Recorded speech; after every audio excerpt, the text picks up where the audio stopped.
Buonasera a tutte e a tutti. Questo cerchio è aperto e mai spezzato. In pace ci siamo incontrate e in pace ci salutiamo. Felici perché molto presto ci rivedremo ancora.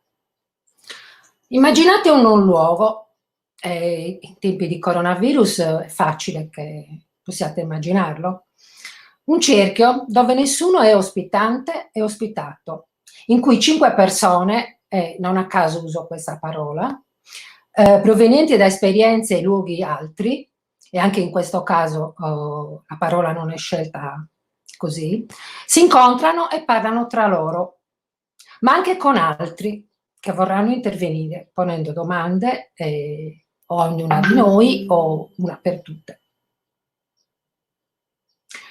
La diretta su questo dibattito femminismo e autodeterminazione è stata voluta da Caminera Noa in collaborazione col Manifesto Sardo.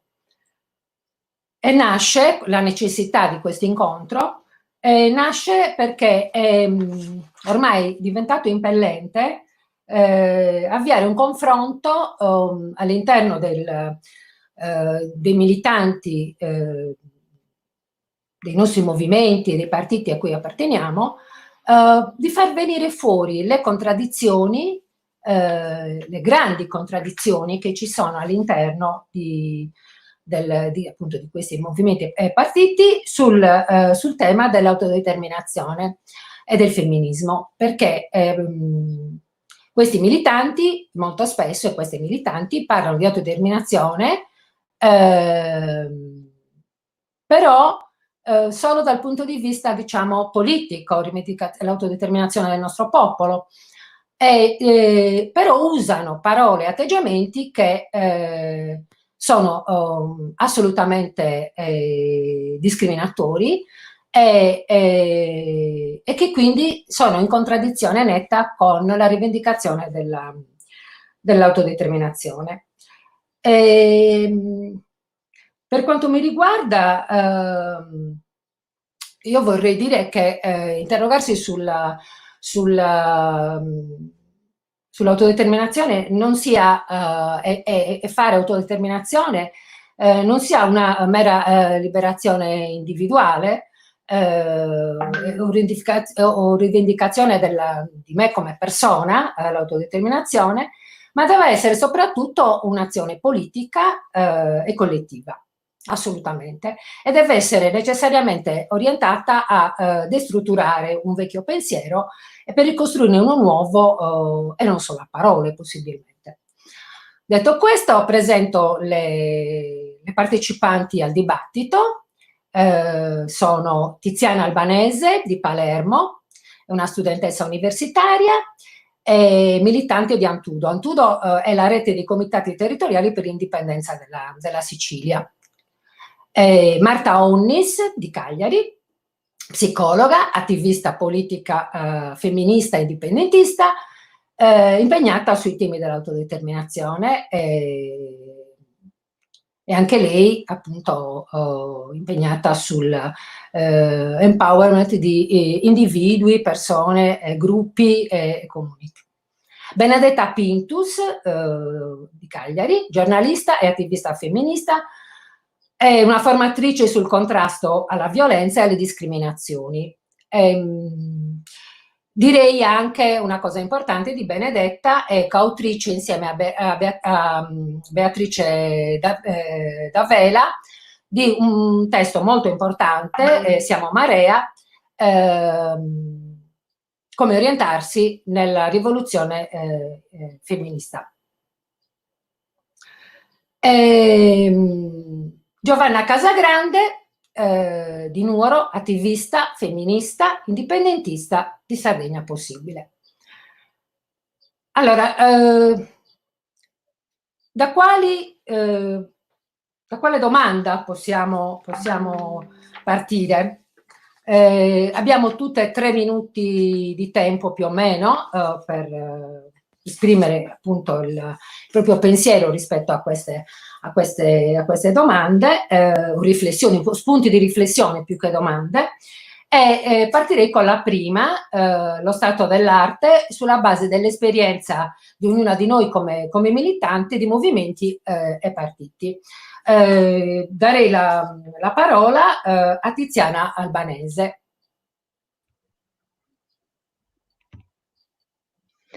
Intanto buon pomeriggio a tutti, tutte, e grazie soprattutto per questo invito e per questa interessantissima discussione. Mi permetto di dire in anticipo che sarà interessante proprio perché credo che ci volesse, nel senso ci volesse un confronto fra donne che appartengono anche a realtà, se vogliamo, diverse, a territori diversi. Nel mio caso io vengo dalla Sicilia e le altre compagne sono appunto della Sardegna, ma credo che ci sia un filo conduttore fra le esperienze di tutte e che oggi possa essere un momento importante per riuscire magari ad arrivare non solo a una sintesi teorica, ma anche, se vogliamo, a un progetto unico, a qualcosa, un percorso da poi mantenere al di là di questo momento di incontro.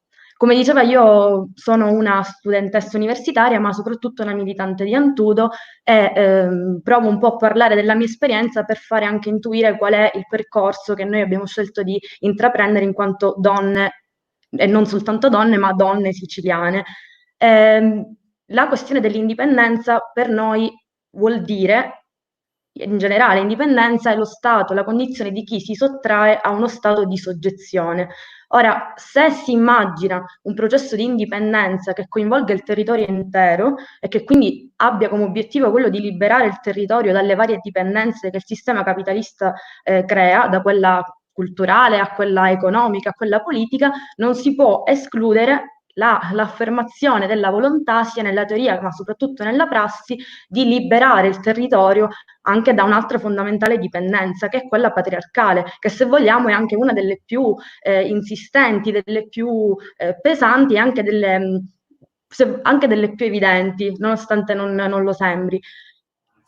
Quello che io credo e quello che crediamo noi compagne siciliane, ed è per questo che abbiamo scelto di porre nel nostro percorso di lotta di indipendenza della Sicilia la questione delle donne come prioritaria, è che non si può dimenticare che l'essere donna all'interno di un territorio significa non solo lottare per l'afferenza al genere, che è quello appunto sottomesso, che è quello più sfruttato, ma significa anche essere in un territorio che subisce tutta una serie di politiche distruttive. La Sicilia, così come anche la Sardegna, è un territorio che è assolutamente colpito da desertificazione, che viene continuamente sfruttato per estrarre risorse, e questa cosa influisce anche nella condizione strettamente della donna, e quello che infatti noi stiamo cercando di fare in tutti i modi è di, anche nella prassi, riuscire a creare un protagonismo vero delle donne in tutte quelle lotte che non coinvolgono, se vogliamo, direttamente il genere, ma che in realtà lo coinvolgono sì.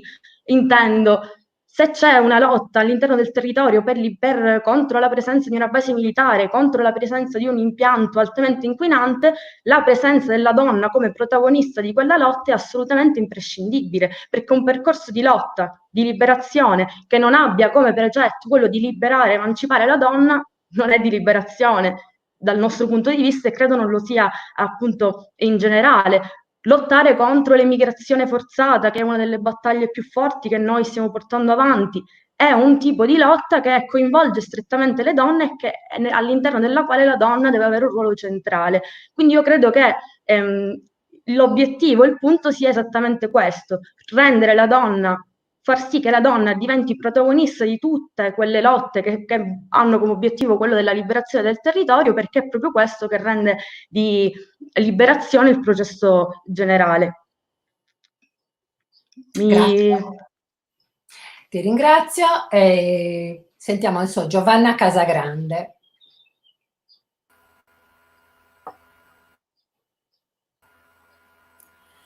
Buonasera a tutti, io ringrazio le compagne che hanno aperto questo cerchio, perché di cerchio abbiamo bisogno, di circolarità, basta con i vertici. Questi 70-80 giorni, ho preso persino il conto, ci hanno insegnato che esistono diversi spazi che noi prima non conoscevamo. Io in questi giorni di clausura ho apprezzato moltissimo questo spazio di dibattito, confronto virtuale, che rispetto addirittura ai confronti de visu mi pare molto più equilibrato, perché ognuno di noi in pochi minuti ha la possibilità di dire quello che pensa veramente.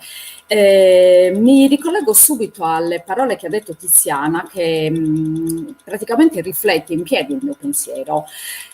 La lotta all'autodeterminazione dei popoli non può prescindere dal riconoscimento dell'autodeterminazione femminile.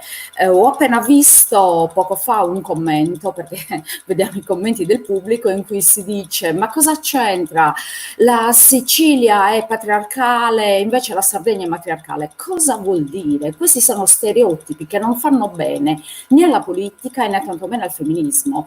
La richiesta che noi, spero, portiamo avanti da oggi in poi, ma in modo concreto nell'ambito politico che ci riguarda, è proprio quello di vedere il riconoscimento del femminismo come lotta politica. Il femminismo non è l'altra faccia del maschilismo, il femminismo è un movimento politico e culturale che tende all'emancipazione della donna e di riflesso all'emancipazione degli uomini, perché se noi immaginiamo lo stato della politica attuale nel nostro campo di riferimento, che si sta praticamente avvitando su se stessa, e non riusciamo a vedere lucidamente che il problema serio è il verticismo, il padre patriarca che soffoca non le figlie femmine, ma persino i figli uomini maschi che non vengono riconosciuti dal suo potere, cioè questa politica che si riempie di parole, di statuti, di regolamenti e poi nelle prassi quotidiane non riconosce la nostra lotta alla pari di quella dell'uomo o del maschio anche. Io sono molto radicale da questo punto di vista, sono molto radicale e credo che niente sulla strada dell'indipendentismo possa essere fertile se non viene riconosciuto come valore il nostro obiettivo, che è l'emancipazione non della donna in sé, ci mancherebbe, certo, l'emancipazione della donna dal patriarcato, ma di conseguenza l'emancipazione della società dal patriarcato, perché se noi riconosciamo il patriarcato come un limite incredibile e gli uomini, molti uomini, anche nel mio campo politico, hanno riconosciuto questo limite e combattono con noi, finché non viene riconosciuto il patriarcato come limite, non possiamo andare da nessuna parte. Grazie. Grazie Giovanna. Ora Marta Onnis. Ciao, buonasera a tutte e tutti, spero mi sentiate bene. Sì. Intanto devo specificare che sono di Nuoro, altrimenti i miei concittadini e concittadine potrebbero offendersi. Sono nuorese, vivo a Cagliari da oltre 20 anni, insomma, ho passato la metà della mia vita a Cagliari, quindi mi sento una cagliaritana acquisita, ma mi piace pensare di essere, perché poi la realtà è quella lì, la mia provenienza culturale, la mia educazione, la prima educazione che ho ricevuto nella mia vita è avvenuta a Nuoro, e questo non so se faccia la differenza, però era giusto specificare questa cosa. Sui commenti live si parla di matriarcato in Sardegna, e purtroppo questo è un falso mito che ci piace raccontarci a volte, ma assolutamente non corrisponde alla realtà. Possiamo certamente dire che le donne in Sardegna hanno avuto un ruolo di un certo tipo per molti secoli, ma in un sistema patriarcale, dal quale purtroppo non ci siamo ancora emancipate. Parlare di femminismo è necessario in questo momento più che mai, mi viene da dire, perché c'è ancora appunto un'ignoranza di fondo su quello che è il femminismo, su quelli che sono i femminismi, perché non è giusto parlare di un unico femminismo. Poi insomma, io credo che altre amiche che interverranno dopo di me sapranno meglio anche specificare queste cose. Il femminismo è necessario, non è più un lusso, non è da considerare un lusso. soprattutto in questo momento storico in cui le donne patiscono e patiranno, perché lo sappiamo. Se vogliamo fare politica, perché siamo militanti politiche, attiviste politiche, dobbiamo analizzare quello che è successo adesso dentro le case alle donne, in questo momento storico, ai soggetti fragili o fragilizzati da questa società, e poi immaginare che cos'altro potrà accadere nei prossimi mesi, e attrezzarci per poter intervenire, per poter dare risposte, per poter stare in ascolto e accanto alle persone, alle donne, appunto, ripeto, alle soggettività che subiranno più di tutte questo isolamento fisico, che diventa anche sociale, che diventa solitudine, che diventa impoverimento, che diventa appunto uno spezzare i cerchi, purtroppo, no? Perché questa sera abbiamo un cerchio che è aperto, ma in molti casi e per molte esistenze questi cerchi sono stati spezzati in questo periodo storico. Mi fermerei qui adesso. Grazie Marta. Grazie. Benedetta Pinto. Ciao a tutte e a tutti, grazie per questo invito e sono onorata di poter far parte di questo cerchio con queste compagne. Diciamo che insomma non voglio ripetermi, sono d'accordo con tutto quello che hanno detto prima di me. E aggiungo solo, io sono una militante politica all'interno del movimento femminista e il fatto che ancora si pensi che in Sardegna ci sia stata una cultura matriarcale o il matriarcato addirittura, dimostra che non si sa cosa significa patriarcato. Spesso quello che sfugge e sfugge anche all'interno dei movimenti femministi stessi è proprio il collegamento tra il femminismo e temi come appunto il colonialismo, l'autodeterminazione dei popoli, dei territori, l'antimilitarismo, eccetera. Per cui spesso ci si ritrova proprio a dover spiegare cosa c'entra. C'entra perché appunto il femminismo non combatte semplicemente contro il maschilismo, ma combatte appunto contro un sistema molto elaborato e molto opprimente in ogni ambito della nostra vita che si chiama patriarcato. E il patriarcato è un sistema di dominio, come spiegava all'inizio Tiziana, dalla Sicilia. Il patriarcato è un sistema di dominio che va a danneggiare e influire su ogni aspetto della nostra vita, addirittura sugli aspetti privati, quindi non solo sul lavoro, negli spazi pubblici, ma anche proprio dentro casa, all'interno delle nostre relazioni, all'interno della nostra sessualità, all'interno delle nostre dinamiche familiari, amicali. Quindi in realtà per poter sconfiggere un mostro dalle così tante teste, diciamo, è necessario, è indispensabile colpirlo su ogni fronte e ovviamente questo sistema di dominio si ripete sempre con la stessa dinamica, né appunto nei diversi ambiti, quindi la dinamica dell'uso della forza per dominare su una soggettività, una realtà, un territorio, un corpo che viene considerato più debole, considerato da sfruttare, considerato da abusare, semplicemente perché si hanno appunto dalla propria parte le forze, gli strumenti di dominio per poterlo fare. Quindi non si può pensare ad alcun tipo di liberazione se questa liberazione non va a colpire ogni fronte. Non si può pensare di liberare un popolo se all'interno delle dinamiche di questo popolo ci sono ancora dinamiche di dominio, ad esempio tra i generi. E questo penso che ne parleremo anche più avanti, ce l'ho dimostrato anche quello che è successo in parte del Kurdistan e quello che si è elaborato politicamente in parte del Kurdistan. La liberazione dei generi è alla base del movimento politico, del movimento di liberazione proprio del popolo curdo. Quindi lo stesso vale per qualsiasi altro popolo. Di sicuro in Occidente non c'è mai stata nessuna società matriarcale, questo proprio sfido a chiunque a insomma dimostrare coi fatti il contrario, perché purtroppo i generi che non sono maschili hanno sempre subito pressioni, sfruttamento e dominio. Quindi se non si esce da questa logica non si può pensare di continuare a portare avanti nel privato, ad esempio, meccanismi di dominio di questo tipo, però poi lottare per la liberazione di un territorio, è una cosa che si contraddice di per sé. Grazie Benedetta. Vorrei intervenire un attimo anch'io su questa affermazione che è stata fatta sul matriarcato.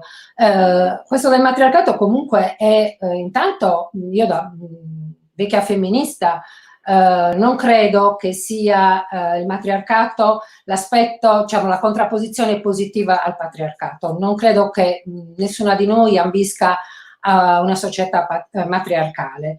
E poi comunque c'è stato un grosso fraintendimento storico sul matriarcato sardo, dove è stato confusa la delega alle donne che rimanevano a casa durante il periodo della guerra, quindi quando gli uomini erano al fronte, o durante il periodo della latitanza, per esempio nel caso del banditismo, alle donne delegate a tenere le cosiddette chiavi di casa e occuparsi degli affari che in genere erano cosiddetti maschili, quindi l'amministrazione economica della casa, dei beni, del bestiame e quant'altro, salvo poi al rientro dell'uomo, dell'assenza dell'uomo, quindi di ritorno dalla guerra, per esempio, o ritorno dalla latitanza, quel ruolo veniva immediatamente tolto. Questo per me non è assolutamente matriarcato. Comunque non vedo niente di positivo neanche nel contrapporre al patriarcato e il matriarcato, c'è da lavorare in altro senso.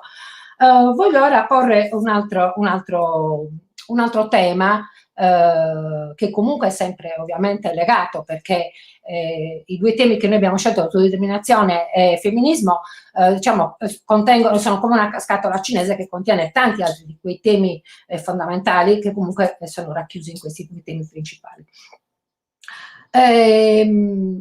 Vorrei parlare di uomini e donne militanti, e che il discorso vada oltre l'autodeterminazione del proprio corpo. Quindi non come liberazione individuale, ma come azione politica. Cioè vorrei proprio diciamo una sottolineatura, se possibile, di una prassi politica per superare questo concetto. Lo chiediamo ancora una volta alla nostra Tiziana Albanese. Sì, io come un po' accennavamo sia io che anche le altre compagne all'inizio, per cui ci sta questa domanda per essere anche un po' più precisi, cioè io tengo molto a precisare che proprio credo che il legame stretto, fondamentale fra l'autodeterminazione dei territori e dei popoli e quello della donna non sia per niente una forzatura, cioè non è qualcosa che noi forziamo di fare perché la nostra politica indipendentista quasi ci obbliga a farlo, assolutamente no, e nemmeno il contrario.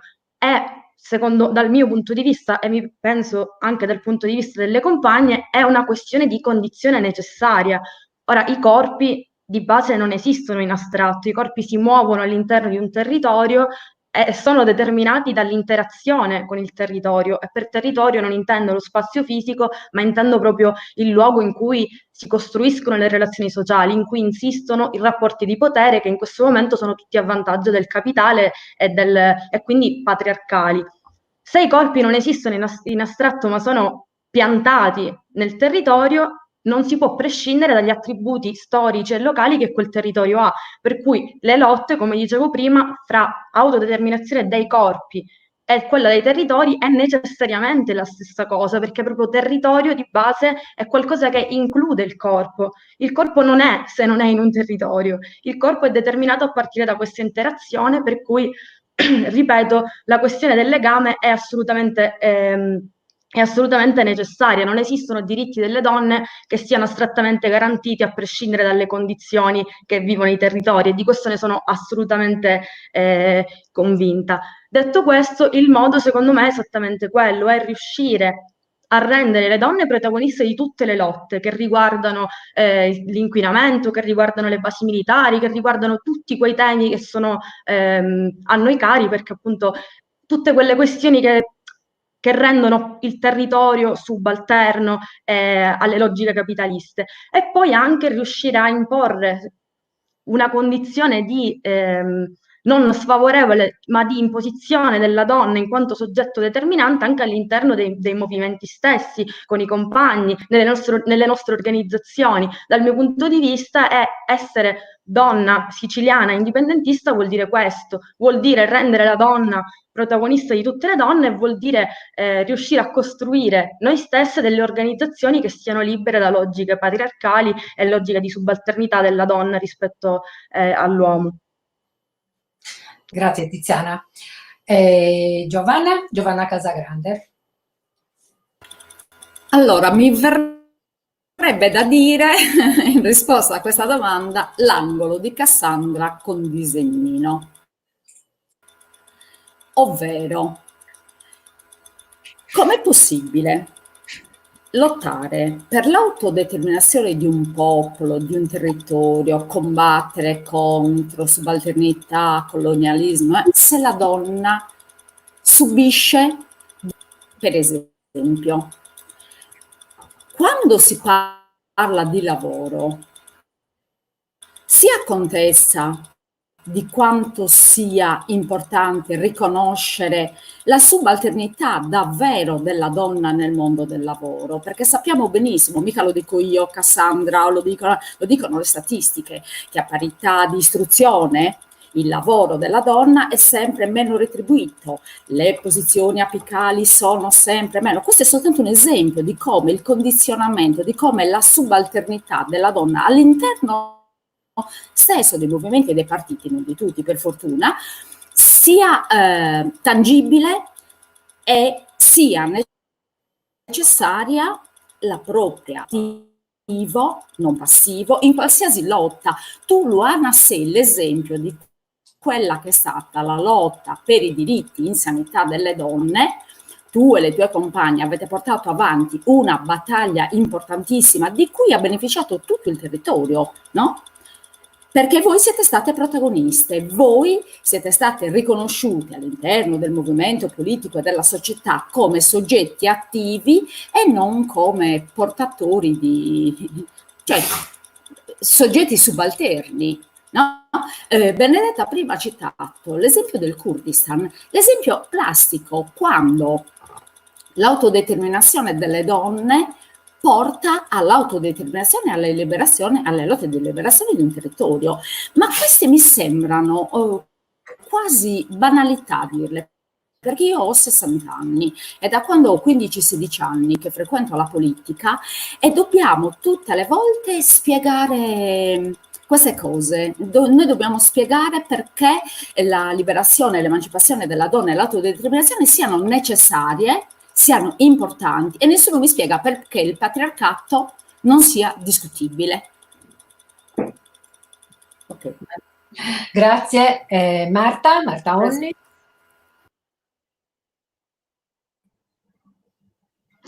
Beh, come fare a non essere d'accordo con quanto è già stato detto da Tiziana e da Giovanna Casagrande? Rispetto a Tiziana, che è una compagna indipendentista siciliana, mi sento di dire che da donne indipendentiste moderne, non so, perché poi anche l'indipendentismo, se avremo tempo, proveremo a definirlo rispetto a che cosa è avvenuto negli ultimi 20 anni e 30 anni. Mi sento di dire che io mi sento sorella di Tiziana, di tutte le donne, di tutti i gruppi politici che hanno lo stesso obiettivo, che è quello di autodeterminare non solo se stessi, ma i propri territori, ed essere solidali con chi sta anche a migliaia di chilometri da noi, ma vive condizioni di oppressione, di violenza inimmaginabili o che conosciamo molto bene.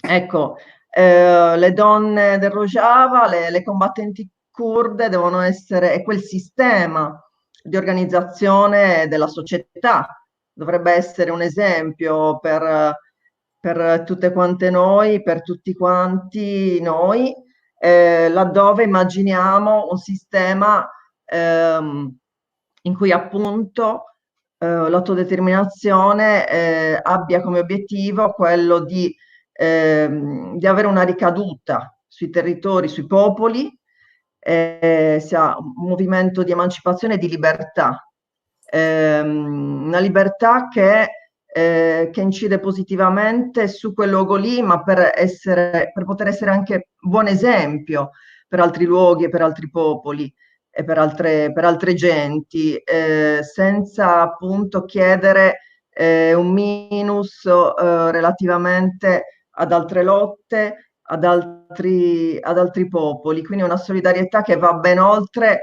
i nostri territori, è un'autodeterminazione che necessariamente parte dai corpi, ma non può fermarsi lì. Non ripeto quanto ha detto Tiziana molto bene e Giovanna prima di me sul fatto che i corpi vivono i luoghi, quindi l'attenzione ai luoghi in cui viviamo è fondamentale per agire in questo mondo. Grazie. Grazie a te Marta. Sentiamo adesso Benedetta. Dunque io penso che il collegamento si trovi nel concetto stesso di autodeterminazione, perché autodeterminazione significa riconoscersi come soggetto, quindi stabilire la propria azione, in questo caso politica, ma non necessariamente solo politica, in base non a norme che vengono imposte dall'esterno, ma in base a norme che possono essere leggi, ma possono essere anche norme culturali, ovviamente. Quindi non in base a norme a cui ci dobbiamo adeguare, ma stabiliamo noi le norme e in base alle, diciamo, ai criteri con i quali io mi riconosco soggetto. In questo modo io acquisisco la possibilità di esercitare i miei diritti, acquisisco la possibilità di essere libera di scegliere. Quindi vediamo come questo concetto di autodeterminazione calza benissimo per ovviamente i popoli che sono oppressi, quindi i popoli dove esiste un'occupazione militare, dove esiste una situazione di colonialismo che sia militare o culturale, questo è quello per cui hanno lottato le donne per secoli. È stata negata questa autodeterminazione anche a livello legale alle donne per secoli, ma non solo alle donne, a tante altre soggettività. Quindi è nel concetto stesso di autodeterminazione che sta questo collegamento tra la liberazione dei generi e la liberazione dei territori. Come ben diceva Tiziana, i territori sono attraversati dai corpi, gli spazi sono attraversati dai corpi. Ovviamente un territorio che è oppresso ne è oppressa anche la popolazione che lo attraversa, e questo ovviamente si collega con ogni tipo di oppressione. Oggi stiamo parlando di genere, ma potremmo parlare di tante altre discriminazioni, e il concetto di autodeterminazione è alla base della liberazione, di qualsiasi tipo di liberazione, perché se io mi devo liberare da un'oppressione, devo trovare la mia autodeterminazione, lavorare sulla mia autodeterminazione e decidere come agire. E quindi questo concetto che è alla base dell'autodeterminazione del corpo, della propria identità, della propria soggettività, è alla base del concetto di femminismo, è uno diciamo delle parole chiave del femminismo, così come lo è ovviamente per qualsiasi popolo lotti per la propria indipendenza, per la propria liberazione. Quindi basandoci su questo concetto è davvero difficile non trovare quali siano i nessi, è davvero difficile, come dicevo prima, pensare di liberarsi da un'oppressione continuando a perpetrarne un'altra. Il concetto di autodeterminazione è basilare per qualsiasi realtà appunto che vive un'oppressione, che sia una soggettività, un genere, una persona, un orientamento sessuale o un popolo, o insomma tanti altri tipi di realtà e di situazioni di oppressione. Grazie Benedetta. Continuiamo nel nostro, diciamo, nel nostro discorso su queste tematiche che sono sempre molto complesse, non è poi così semplice, diciamo, e non abbiamo neanche la pretesa di risolverle in questo incontro, per quello che, come giustamente è stato sottolineato da Giovanna, sarà necessario confrontarci altre volte con altri militanti, con altri militanti. Uno dei temi molto dibattuti e che ci vede spesso anche divisi e divise su questa cosa sono le quote rosa. Perché molti l'hanno vissuto come punto di partenza di qualcosa, altri come punto di arrivo, oppure ci chiediamo cos'è, è altro ancora la quota rosa, e collegherei a questo anche una riflessione su il pseudofemminismo, i pseudofemminismi. Quindi riprenderei da Tiziana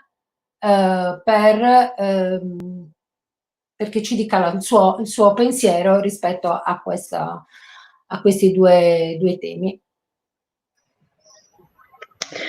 Intanto sicuramente è un argomento complesso che, come dicevi anche tu, è stato in parte anche, se vogliamo, divisivo, proprio perché il punto è esattamente quello, cioè sono qualcosa, cioè è evidente che non siano il punto, non siano la soluzione, però per qualcuno comunque è un punto di partenza. Sicuramente escluderei il punto di arrivo proprio per quello che dicevo poc'anzi, perché non mi sembrano per niente una soluzione, e in generale io credo che su questa questione il punto sia proprio cosa noi intendiamo per femminismo e come noi pensiamo che la questione dell'emancipazione della donna si risolva.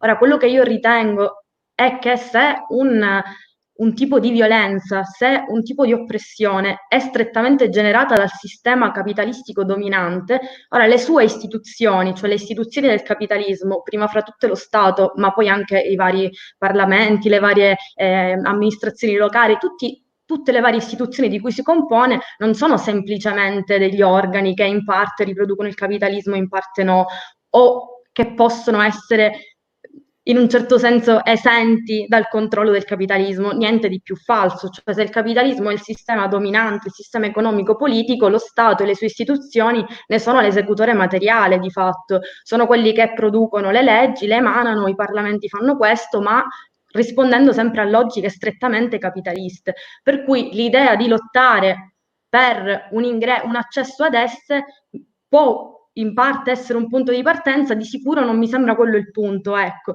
Io credo che il punto sia invece riuscire a immaginare come distruggerle queste istituzioni e ripensarne completamente delle altre. La questione dell'indipendenza che vogliamo noi è anche indipendenza che costruisca non solo nuovi modi di vita, ma anche proprio nuove istituzioni, cioè nuovi modi di pensare la rappresentanza, nuovi modi di amministrare un territorio che siano molto più legate alla questione dell'auto-organizzazione, dell'autodeterminazione delle comunità, molto più assembleare, quasi direi totalmente assembleare, che non prevede invece la stratificazione della rappresentanza come è pensata oggi nel capitalismo, che è proprio quella che garantisce gli interessi di alcuni e ne esclude totalmente degli altri, quella che riproduce anche il patriarcato. Per cui io credo che il problema non sia assolutamente questo. Poi io rispetto alle quote rosa le ho sempre percepite come un dispositivo che è anche un po' pacificano, cioè sembra voler dare un contentino, come se fossimo soggetti in via d'estinzione da salvare con qualche piccola concessione, cioè a me dà un po' questa immagine, no? Quando c'è una specie in via d'estinzione per cui ti muovi per garantirne l'esistenza, a me sembrano un po' questo, per cui mi sembra di essere stata abbastanza esplicita, io non le ritengo fra quelle cose che vadano rivendicate, non mi sembrano quelle il punto, assolutamente. Il problema è il sistema dominante, bisogna trovare i modi per abbatterlo, distruggerlo e ripensarlo completamente nuovo. Grazie Tiziana. Giovanna? Allora, ci sono. Fermo restando che di partecipazione politica, di spazi politici, di partecipazione per le donne siano necessari, le quote rosa non possono essere la soluzione. Noi pensiamo, astraiamoci un po' da questa realtà e torniamo indietro di 70 anni e pensiamo alla famosa Costituzione, alla Costituzione, i padri costituenti. Luisa Sasso, una mia cara amica, nonché comunista, militante, un paio d'anni fa ha fatto una mostra fotografica dedicata alle madri della Costituzione. Noi sappiamo che la Costituzione italiana per le donne è nata ad handicap, no? Addirittura ci sono stati momenti veramente importantissimi in cui gli uomini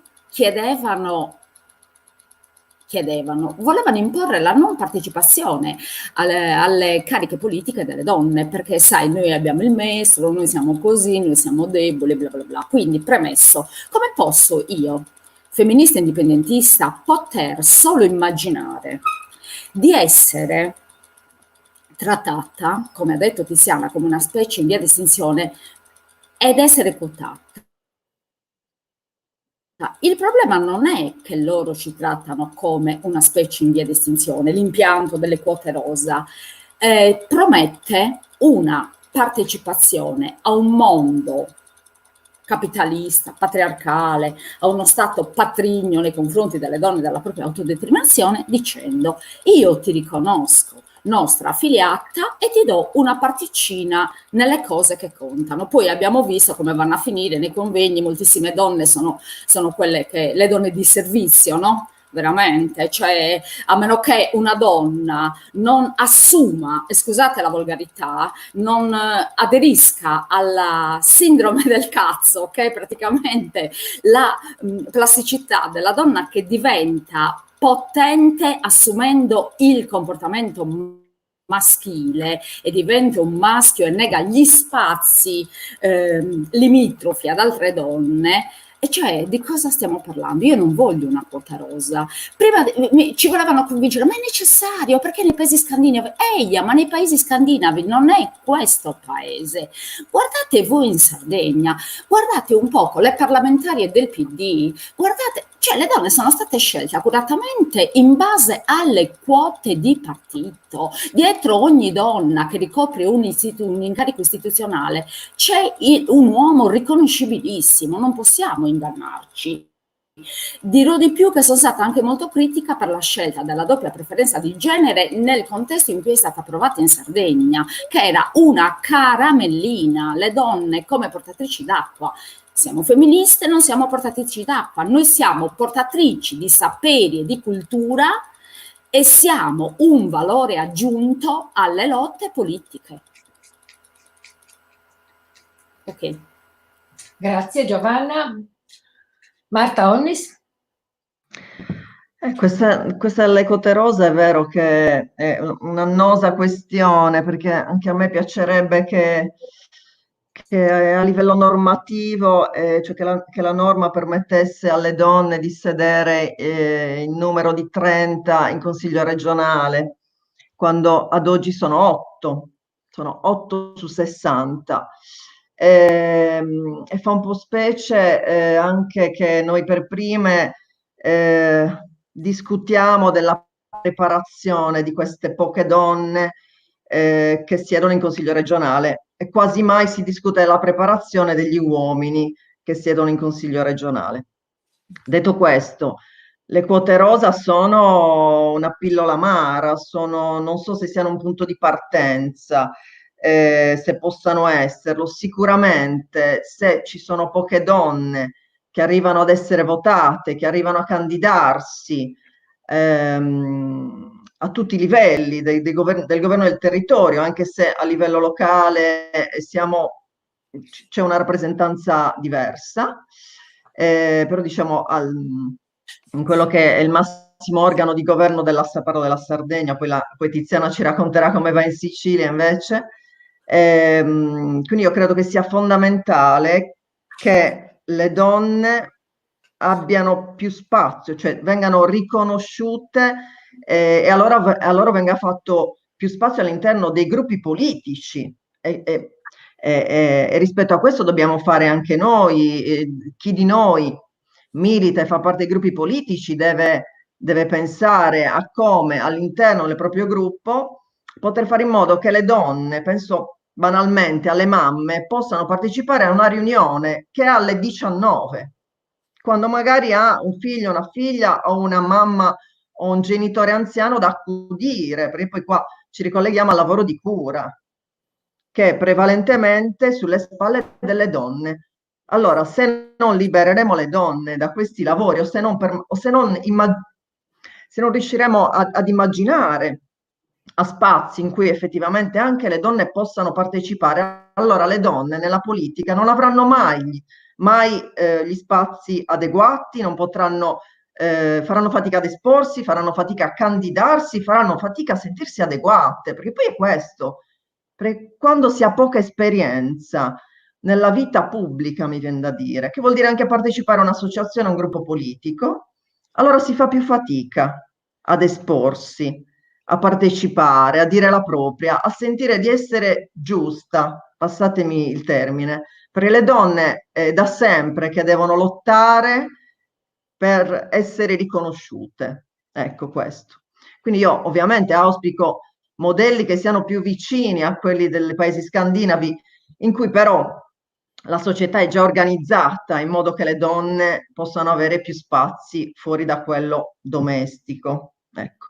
E poi chiudo dicendo che sono molto d'accordo, mi fa piacere che Tiziana abbia aperto il discorso su quale indipendentismo, quale terra indipendentista o indipendente vogliamo immaginare. Certamente quando immaginiamo la Sardegna, per quanto mi riguarda, indipendente, la immagino con una struttura sociale di governo che sia assolutamente diversa da quella attuale.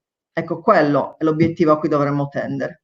E forse, ovviamente, auspicando che in quel nuovo modello di società, di organizzazione delle comunità, ci sia uno spazio adeguato per le donne e per i soggetti, le soggettività che in questo momento non trovano nessun riconoscimento.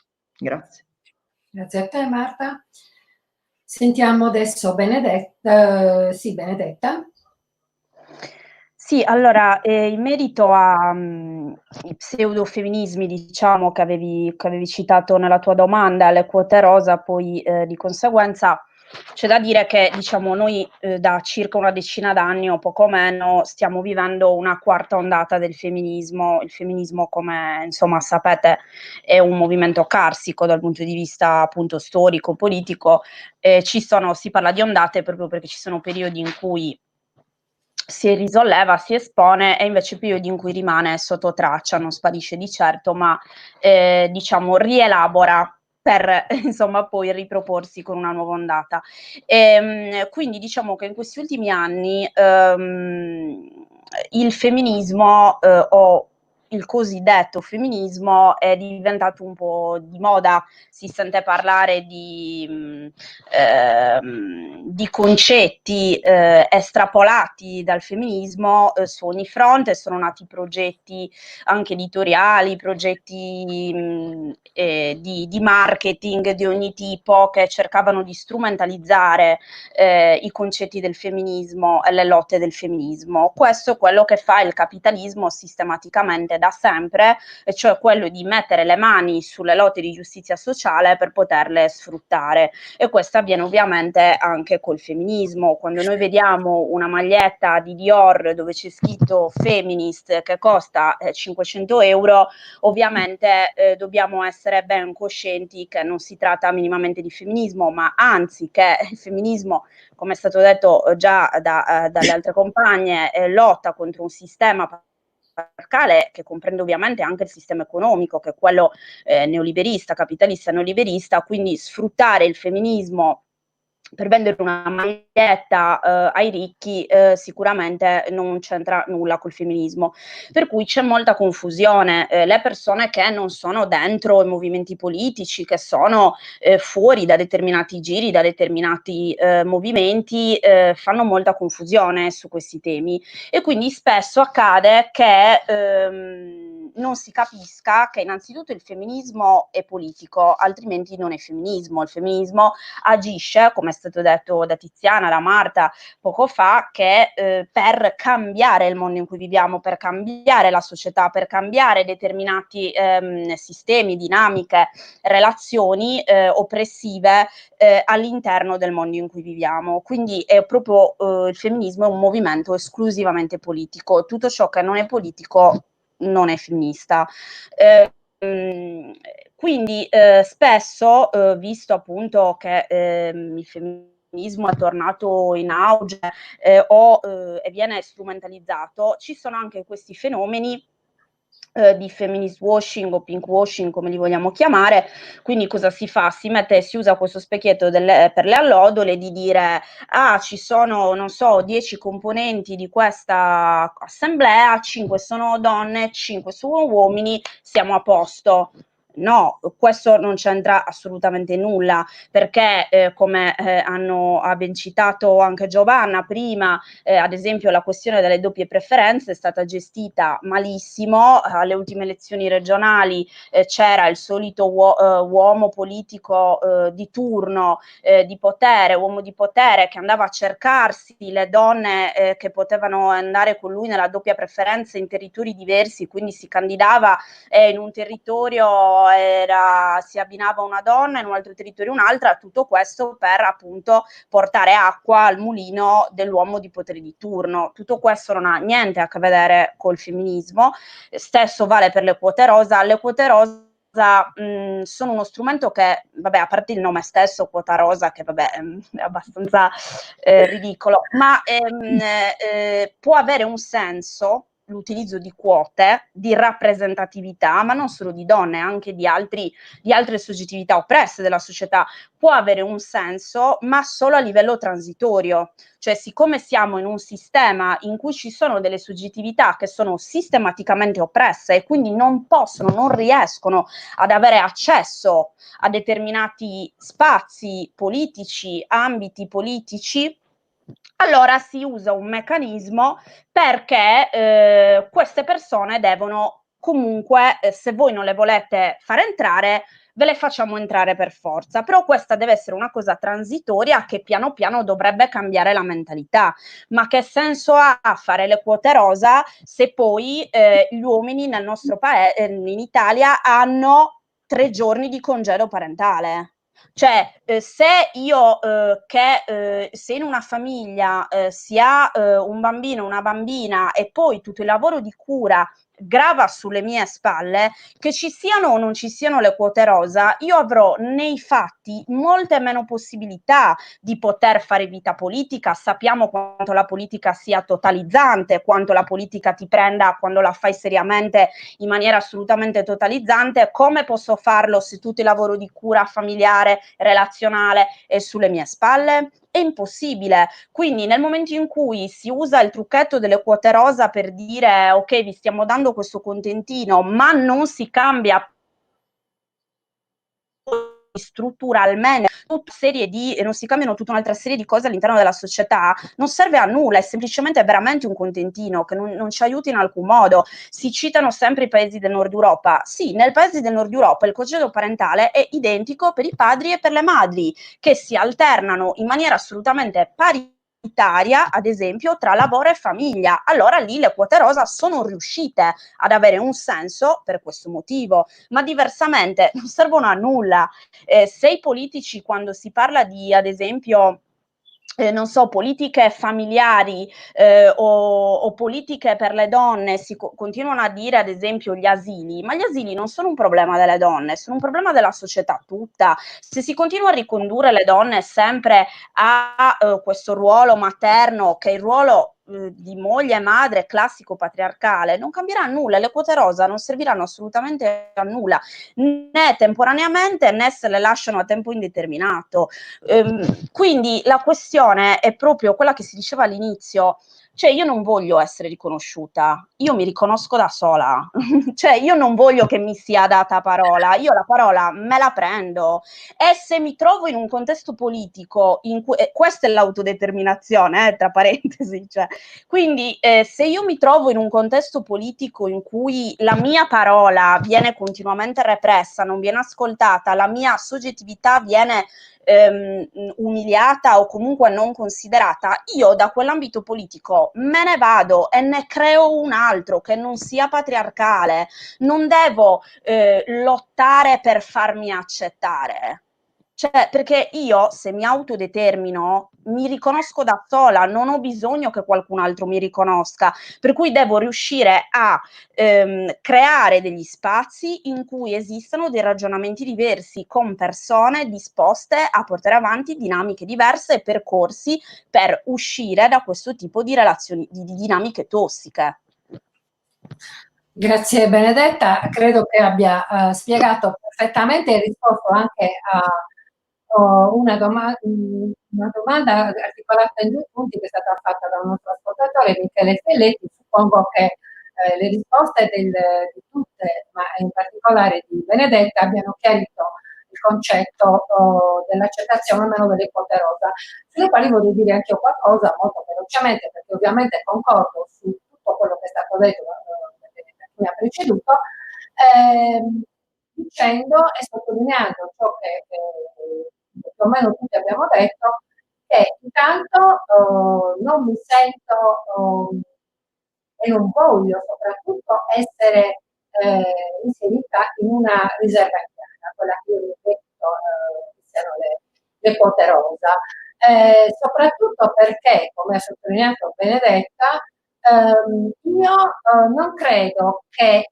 debba essere una concessione da parte di chi detiene il potere, quindi da parte di chi detiene un potere di tipo patriarcale, avere la concessione di una quota.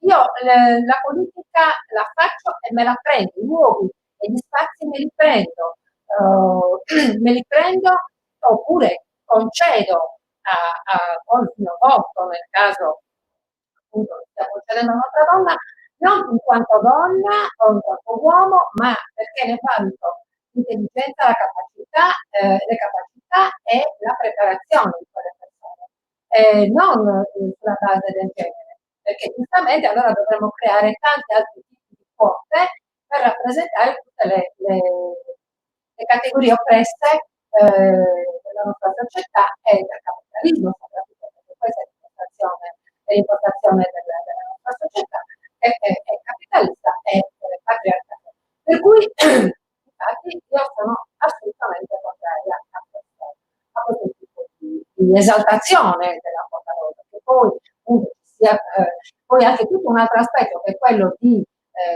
come andare a partecipare anche a quelle quote rosa con tutti i limiti che ci sono per le donne che appunto ancora, alle quali ancora chiesto il ruolo di madri, mogli, quelle che si occupano della cura della casa, degli anziani e così via, poi sono anche impedimenti anche per quel minimo che uno può riconoscere alla quota rosa. A proposito di questo, come molti uomini si dicono femministi solo perché riconoscono qualcosa o concedono qualcosa, e questo è il problema, chi concede cosa, vorrei parlare con le nostre partecipanti di due temi molto importanti secondo me, l'uomo femminista e la donna maschilista. Ripartirei appunto con Tiziana per il suo intervento. Sì, eccomi. Intanto anche questa è una domanda assolutamente interessante. Mi riallaccio subito a quello che dicevi poc'anzi tu. Il punto è proprio cosa si intende per uomo femminista. L'idea che ci si erga cioè, di base va riconosciuto, cioè è oggettivamente così, il sistema capitalista è basato sull'idea di maschio dominante che poi diventa la norma che organizza tutte le relazioni. Quando infatti noi, faccio anche, diciamo, per chiarezza, quando parliamo di violenza maschile sulle donne non si intende che sia strettamente un maschio che opera, attua violenza sulle donne, ma che il modello della violenza è maschile nei termini di che si confà appunto al fatto che il maschio è dominante e la donna invece no.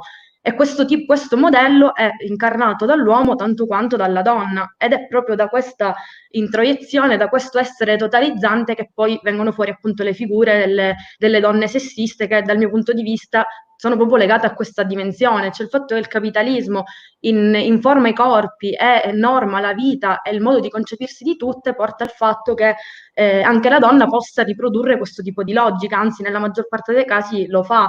E secondo me in questo senso si inserisce anche molto la componente di classe, cioè soprattutto quando si è donne borghesi, si ricopre un ruolo sia nell'ambito lavorativo, nell'ambito politico, in diversi ambiti, in cui è inserito strettamente la questione del potere, della competizione, che espone a tutta una serie di dinamiche strettamente capitaliste, di esercitare il potere. Secondo me è molto più semplice che si riproducano questo tipo di dinamiche, perché innanzitutto nella maggior parte dei casi per raggiungere cioè, ruoli di potere, anche banalmente all'interno di una fabbrica, all'interno dei luoghi di lavoro, diventare manager, diventare quella che controlla, che gestisce gli altri, già di base, dal mio punto di vista, per molte donne vuol dire anche adeguarsi al modello maschile, perché se non lo si fa, molto spesso non si viene completamente accettata, e già in questo senso è una forte costrizione che si fa alla donna, che deve rinnegare il suo essere donna e adeguarsi al modello maschile. Una volta raggiunto quel ruolo di potere, quello che si viene a creare è che poi per poterlo mantenere lo riproduca strettamente. E quindi credo che intanto sia molto più evidente nelle donne borghesi, ma anche nelle altre, proprio perché il capitalismo è totalizzante, per cui è inevitabile. Sulla questione degli uomini il punto è quello, cioè l'uomo parte da una posizione di vantaggio, ovviamente vantaggio dal punto di vista del patriarcato, sicuramente non nostro, parte da una posizione di vantaggio dell'essere il sesso superiore, e l'idea di concepirsi femminista in quanto cioè riconosce la differenza con la donna, ma la accetta in un certo senso, gli concede quest'idea del io concedo una donna, io riconosco una donna, secondo me non è assolutamente femminismo, ma anzi è totale sessismo, cioè proprio il riconoscimento del io sono superiore e ho il potere di concedere, di riconoscere a qualcuno, a un'altra soggettività, un'altra cosa. Quindi se si intende questo, assolutamente no, però in realtà, cioè, secondo me anche in questo caso si lega alla questione della lotta all'interno delle organizzazioni politiche. Nei momenti di lotta, poi è lì che viene fuori veramente l'essere dalla stessa parte della barricata, essere contro il sistema capitalista e quindi essere solidale fra compagni. Viene prima l'essere compagni, l'essere dalla stessa parte della lotta, e quindi distruggere ogni tipo di disparità, ogni tipo di discriminazione. Grazie Tiziana, sei stata chiarissima. Giovanna?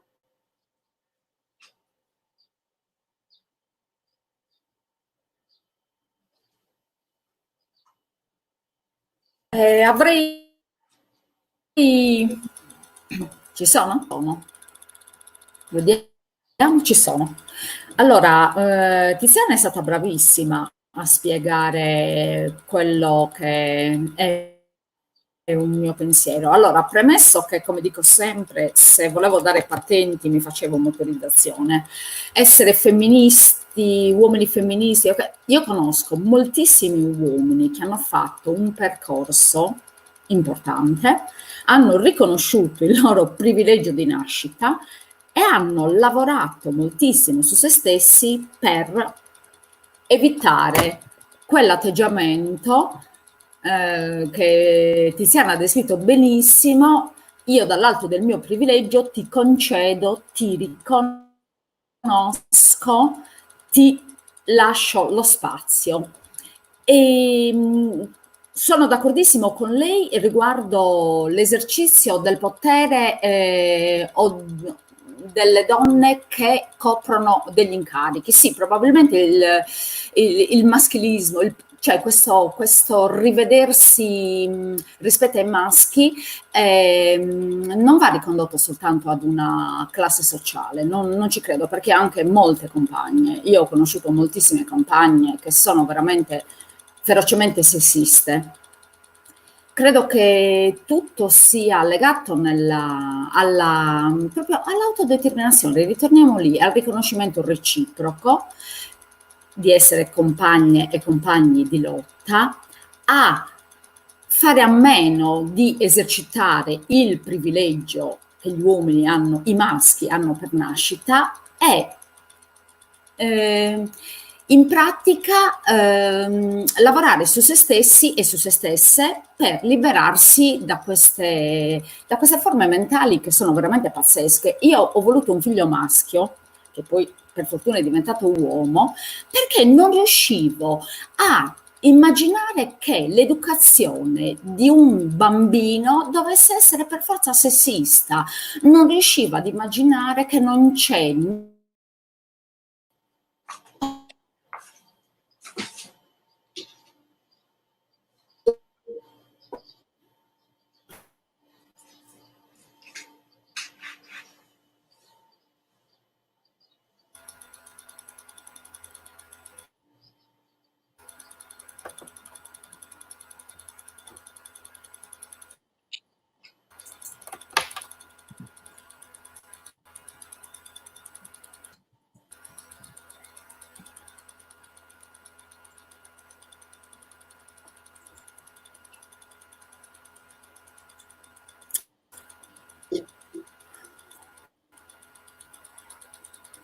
Giovanna non si sente più?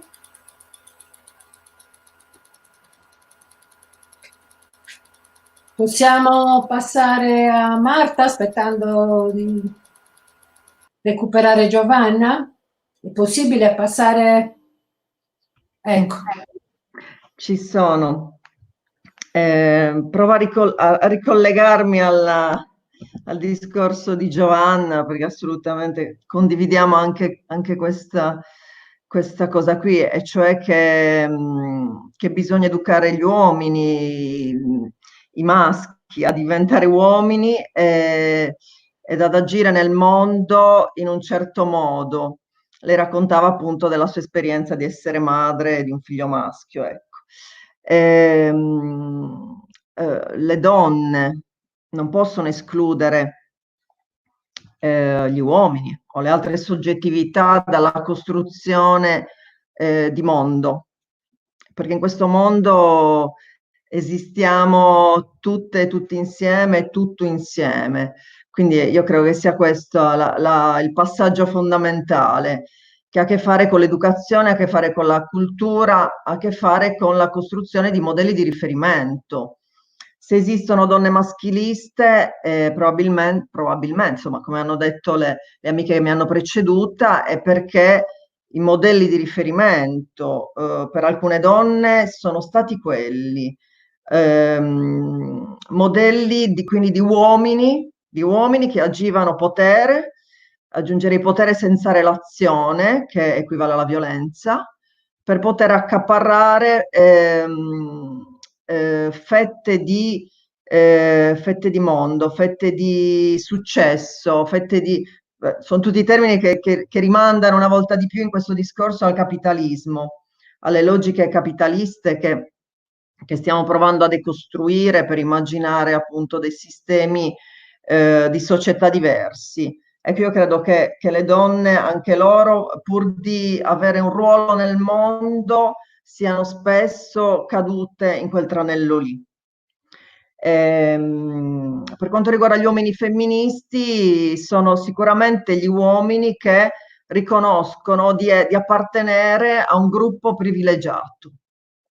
È un po' come essere bianchi in un mondo razzista, ecco. Se si è bianchi in un mondo razzista e questo mondo è razzista, dobbiamo riconoscere tutti quanti e tutte quante di essere dei privilegiati, anche se il razzismo pensiamo di non agirlo mai. Allo stesso modo gli uomini femministi sono quegli uomini che partono partono da quella base, cioè riconoscendo di vivere da privilegiati in quanto nati uomini. E mi fermerei qui.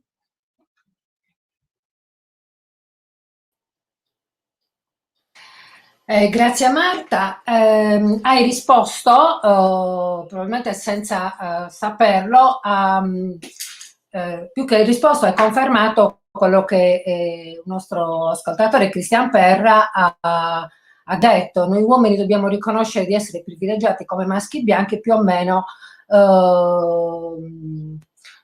etero, ricchi, eccetera. E comunque tu hai sottolineato uomini e donne, che non è errato. Adesso Benedetta.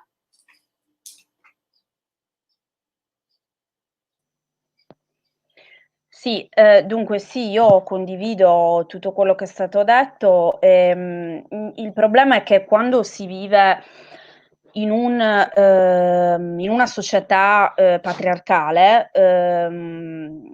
la nostra educazione è patriarcale.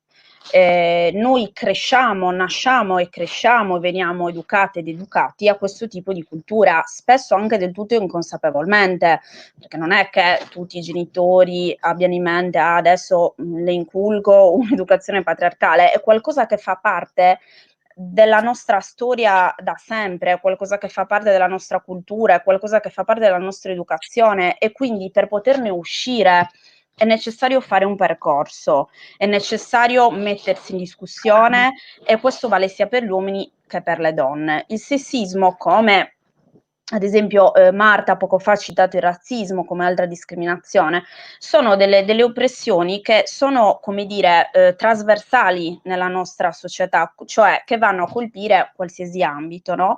E lo stesso vale ovviamente per l'oppressione di genere. Il fatto di essere immersi in questa cultura non ci permette di riconoscerla. È come quando noi viviamo qualcosa dall'interno, spesso non si vedono cose che invece dall'esterno si riescono a vedere. Se noi siamo immersi fino e anche di più nella cultura patriarcale, se non facciamo un lavoro su noi stessi e su noi stessi è impossibile uscirne. E questo percorso è il femminismo. Il femminismo per le donne, a partire dagli anni 70 in particolare, ha strutturato un percorso, delle teorie, delle pratiche, tra cui l'autocoscienza, che ha permesso questo lavoro su se stesse, sulla vita personale, sulle relazioni, un tipo di percorso che da un punto di vista storico gli uomini non hanno fatto. Almeno insomma nella stragrande maggior parte dei casi. Quindi quello che diceva anche Christian di riconoscere di essere privilegiati è proprio questo, mettersi in discussione. Però i privilegi, come è stato detto poco fa, ovviamente non ce l'hanno solo gli uomini, e per capire questo appunto ci viene incontro l'intersezionalità, che è un concetto che fa ormai parte del femminismo, quindi le intersezioni tra le varie oppressioni. Si è detto anche prima, in quanto donna io subisco sicuramente un'oppressione di genere in questa cultura, però ad esempio io allo stesso tempo ho anche molti privilegi. Ad esempio sono bianca, e in una società razzista come quella in cui viviamo, di cui parlava Marta, io quindi ho un privilegio. Spesso quando si parla di privilegi si storce un po' il naso, no? Oddio, privilegi, ma mica è colpa mia se sono nato uomo. Assolutamente no. Si tratta semplicemente di riconoscere dei dati di fatto. Non è colpa mia se sono bianca, non è colpa mia se ho avuto la possibilità di avere un'istruzione, ad esempio. Anche questo è un grandissimo privilegio che molte altre persone non hanno, e qui torniamo al classismo di cui si parlava all'inizio.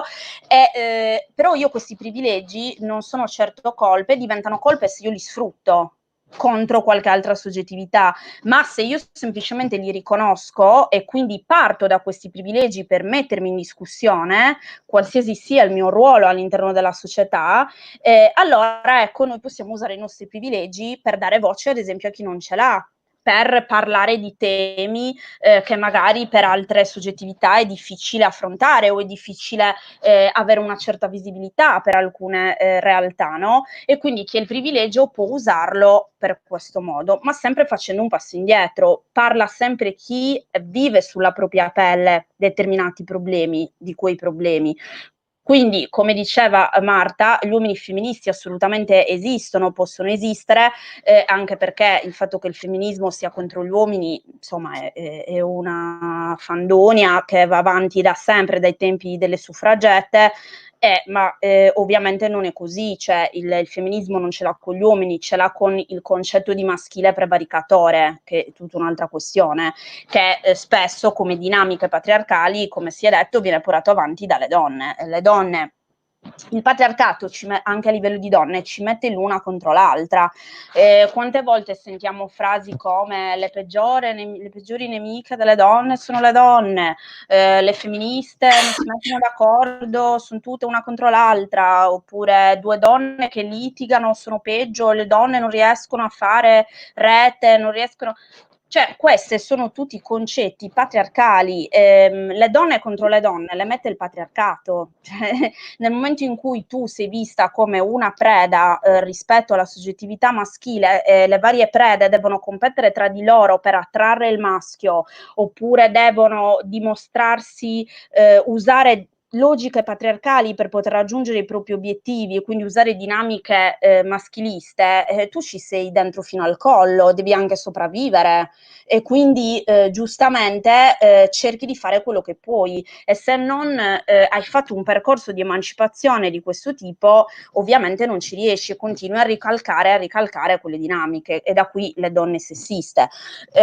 Sia le donne che gli uomini che vogliono fare un percorso femminista devono mettersi in discussione partendo dai propri privilegi, quindi io riconosco di avere determinati privilegi e riconosco invece allo stesso tempo, ad esempio, di avere determinate oppressioni e parto da queste per la mia azione politica, per il mio lavoro su me stesso, insomma una delle basi del femminismo è il personale politico, parto da me per analizzare la società e per appunto elaborare un'azione politica che possa cambiare queste dinamiche.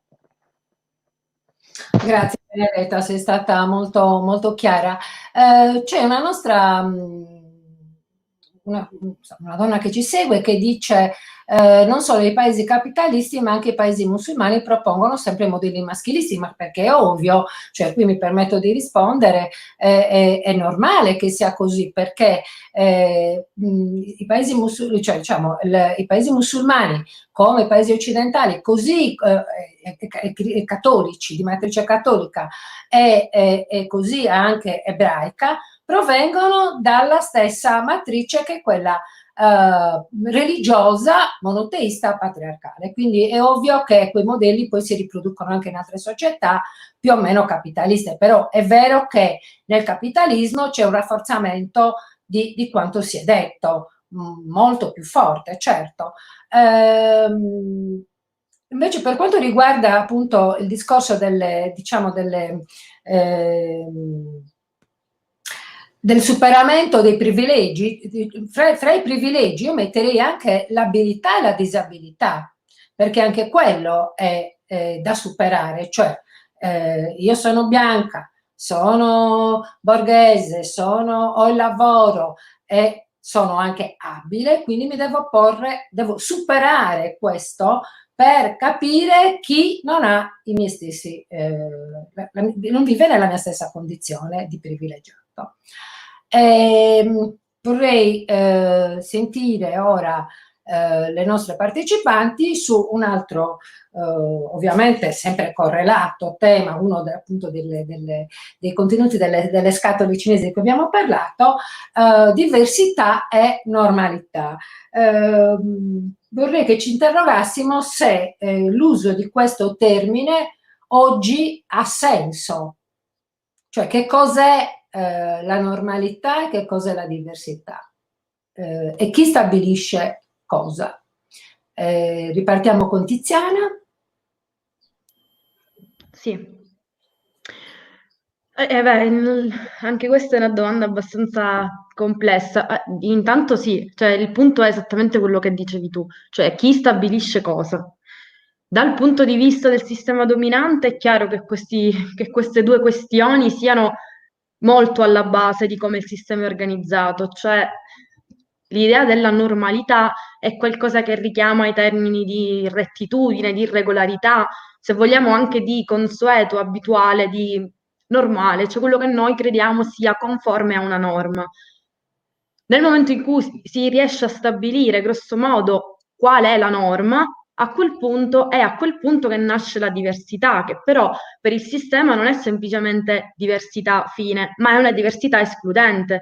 Cioè non essere conformi alla norma non vuol dire semplicemente non esserlo, ma vuol dire subire tutta una serie di esclusioni, tutta una serie di discriminazioni che ti portano a essere ai margini della società, che ti portano a essere soggettività altre, che già di base è un termine che rafforza le differenze. Io credo che anche in questo caso il punto sia interrogarsi. Esiste secondo me ancora oggi il problema della normalità e della diversità escludente. Il punto, la soluzione, la sintesi può mai essere quella di includere il diverso in questa normalità? Dal mio punto di vista no, perché quest'idea tende a rafforzare l'esistenza di una norma, l'esistenza di una retta, di quello che è normale e che anche in questo caso ha poi il potere di includere tutto il resto. Piuttosto io credo che il problema sia invece rompere i confini e i limiti di questa normalità. Il punto è riuscire a decostruire l'idea che tutto debba essere suddiviso, che tutto debba essere o conforme o non lo è, che tutto debba essere o giusto o sbagliato da una parte o dall'altra. Il punto è eliminare completamente i confini della normalità. Dal nostro punto di vista, sì, credo che sia questo il punto. Va bene, grazie. Giovanna? Spero di non cadere come è successo prima. La domanda sembra banale, invece non lo è. Perché che cos'è la normalità? Per me la normalità è una consuetudine, cioè è normale che noi, per me in questo momento è normale che noi donne stiamo qui a dibattere del nostro campo politico, per altri invece noi siamo originali se non diverse, no? Io non sono mai riuscita a rientrare nel dualismo bravo, cattivo, bello, brutto, normale, diverso. È ovvio che essere diversi è in automatico sentirsi esclusi, ma mi piacerebbe moltissimo che noi, per esempio, stasera, dopo questo incontro che è veramente bellissimo secondo me, facciamo di questi dibattiti una normalità. Questa è la normalità che mi interessa. La diversità, io ambisco sempre alla diversità, cioè per me essere diverso è un valore. Non, non riesco a trovare altre definizioni. Ha ragione Tiziana, la parola d'ordine deve essere destrutturare, ribaltare questi concetti che ci riducono a camicie, camicie di forza, cioè ad abiti forzati. Io sto strettissima nei vestiti della normalità, non ce la posso fare a immaginare, mi ricollego a quello che non sono riuscita a dire prima, sarebbe normale accettare i privilegi se tu sei nata, come ha scritto Christian, bellissimo, l'ho letto poco fa, se tu sei nato bianco, ricco, hai avuto accesso all'istruzione, ma quella normalità a me non piace, a me piacerebbe che fosse normale per chi è nato diverso, cioè mi sto incasinando. Comunque destrutturiamo, parola d'ordine è destrutturare. Io non sono normale, non ci tengo ad essere normata, viva la diversità, basta. Marta? Beh, chi mi ha preceduto ha aperto un po' di temi sui quali sono d'accordo e sono decisamente evocativi. Anche Christian che parla di decentramento e decolonizzare lo sguardo. Ecco, questo è l'unico modo per non ergerci come cultura e razza privilegiata, ma andare incontro a tutte le razze, tutte le etnie e tutti i generi che questo mondo vuole esprimere. Sono d'accordo anche con Tiziana e con Giovanna, che l'ha ribadito, rispetto al fatto che bisogna destrutturare la norma. La norma riporta a un sistema che incasella, che etichetta, che è opprimente, è opprimente. Franco Basaglia, che tutte quante noi ricordiamo e tutti quanti noi ricordiamo per il lavoro eccezionale fatto negli anni, tra gli anni 50 e gli anni 70, diceva che quando si fa una diagnosi ci si dimentica della persona. Allora è molto semplice usare delle categorie perché sono rassicuranti, però ci fanno perdere di vista la soggettività. Ecco, la soggettività che dovremmo esaltare, quindi tutte le nostre differenze. Audre Lorde, mi piace citarla perché Benedetta ha parlato di intersezionalità, di lotte intersezionali, lei era una poeta nera, femminista, afroamericana, lesbica, quindi una grande esponente di tutte quelle lotte lì. Le diceva che le differenze non bisogna accettarle, ma bisogna comprenderle. Ecco, lei diceva, dovremmo usare dei paradigmi, dovremmo usare un linguaggio che ci permetta anche di pensare in un altro modo. Se iniziamo a dire appunto che le differenze sono da comprendere, allora faremo spazio nel nostro mondo, nel nostro pensiero, a chiunque altro vogliamo incontrare e sia in qualche modo differente da me, perché chiunque altro o altro è differente da me in qualche modo. Grazie. Grazie a te, Marta. Benedetta? Sì, io sarò breve perché insomma è già stato detto tanto. Ringrazio moltissimo Marta per aver citato sia Lorde che Basaglia,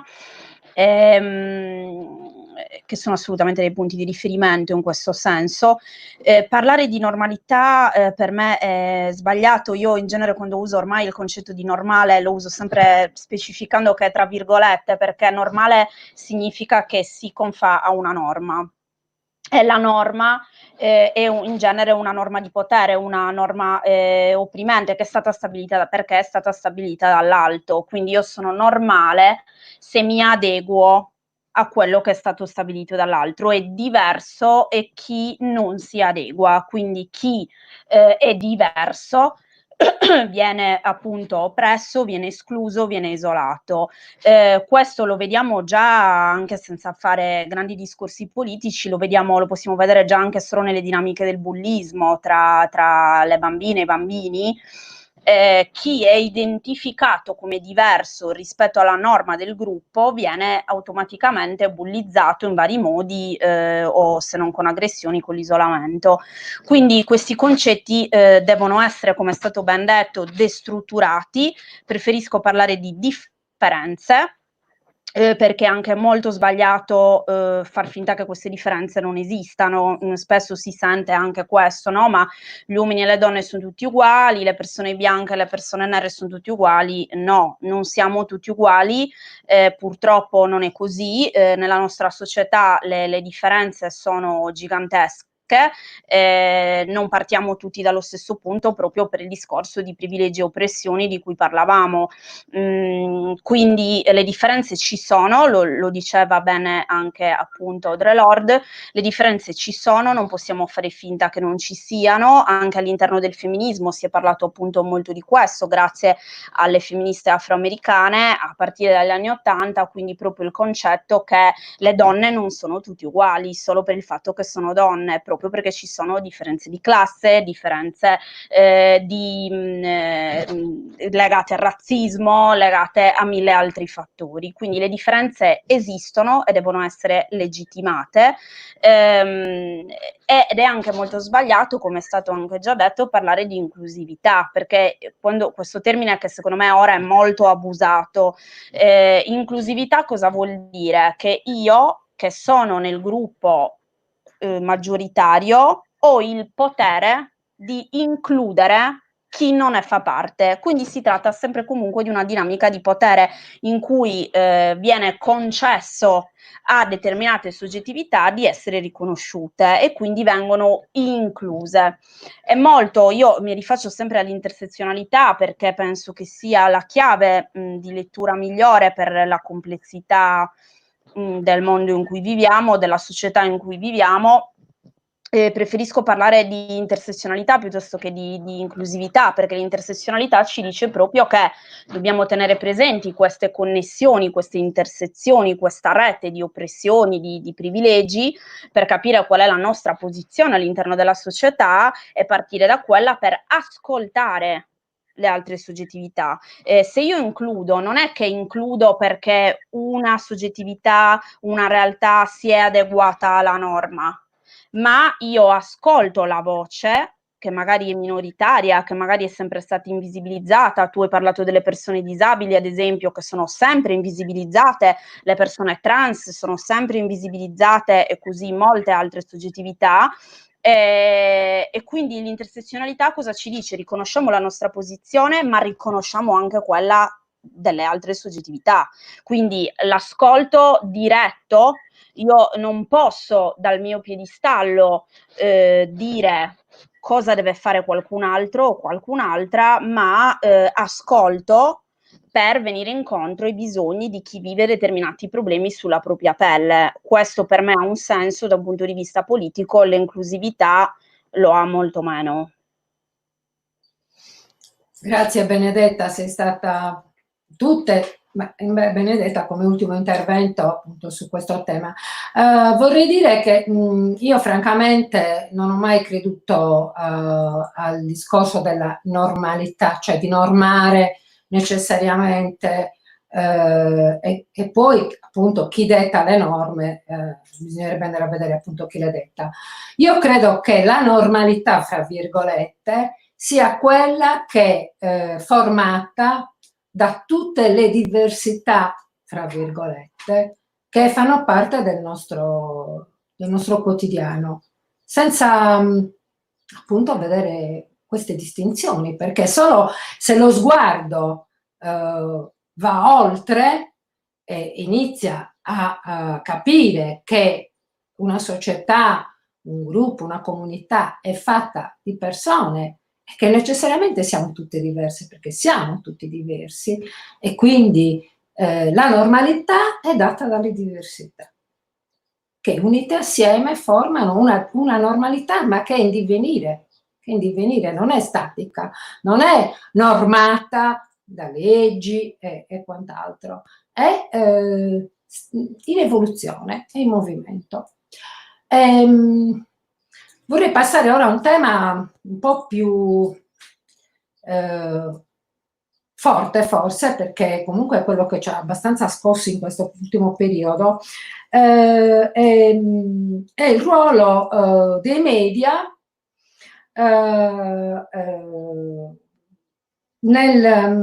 appunto nel discorso del sessismo, del razzismo, dell'islamofobia, insomma di tutte queste cose che hanno intasato i nostri social in quest'ultimo periodo, soprattutto da parte di questi leoni da tastiera, come li chiamo io, riguardo una delle persone che è l'emblema oggi forse di quello che è stata la distruzione mediatica di una persona, che è in particolare di una donna che ha fatto una scelta di vita, che è un insieme di diversità che appunto fanno la sua normalità, che deve essere anche la nostra normalità. Sto parlando di Silvia Romano. della cooperante liberata, non mi piace neanche questo termine, della cooperante che è stata tornata in Italia. E vorrei sapere appunto da voi cosa pensate appunto del massacro mediatico che da parte appunto dei social, diciamo, all'interno dei social, ma anche delle testate giornalistiche e televisive è stato fatto di questa donna. Inizierei di nuovo con Tiziana. Sì, beh, intanto in generale la questione proprio dei media, di come abbiano anche i social un ruolo nella riproduzione della violenza sulle donne, come di molte altre, nell'ambito del razzismo, dell'islamofobia, ma di tantissimi altri ambiti, è assolutamente evidente, e io ho sempre ritenuto che appunto siano un terreno di battaglia, perché veramente cioè, viene da dire non se ne può più, perché ogni caso diventa veramente una questione di massacro, è proprio, pensiamo alle narrazioni degli stupri, di tutte le varie violenze operate sia dai giornali, sia commenti vari tra se l'è cercata, non se l'è cercata, la gonna corta, non se ne può più. E questo come cappello generale. Sulla questione di Silvia è vero, cioè assolutamente è stato un caso emblematico e terribile in questo senso, perché sono arrivate di fatto tutte una dietro l'altra. Intanto va specificato, dal mio punto di vista, che qui proprio la questione che sia donna e non uomo è assolutamente centrale.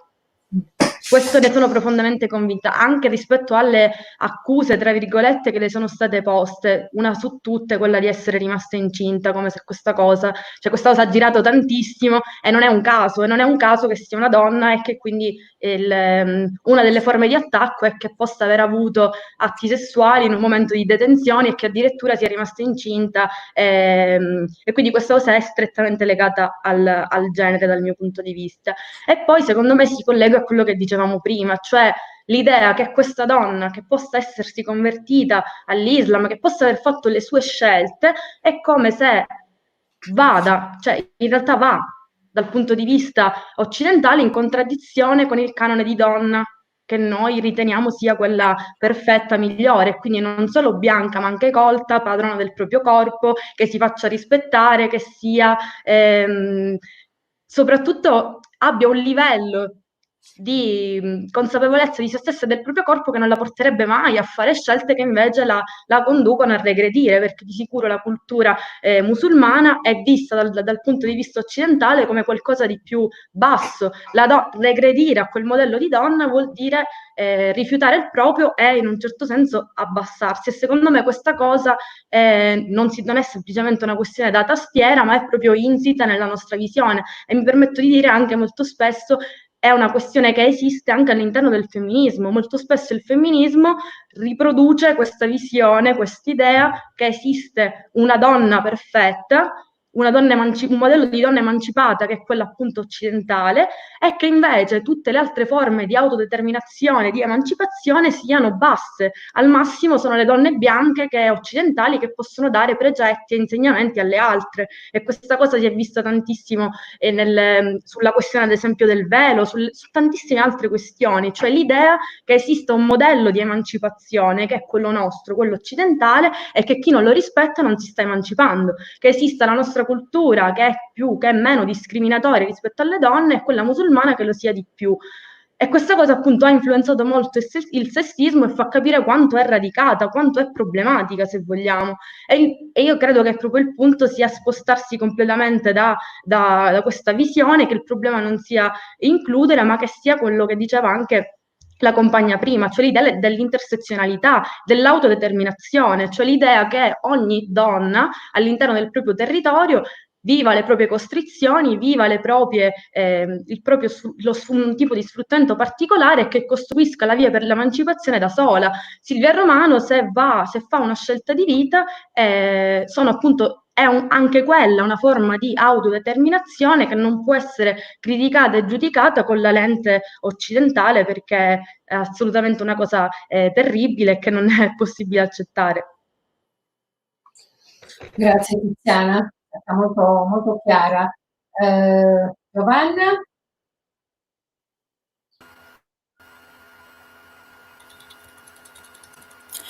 Adoro Tiziana, stupenda veramente.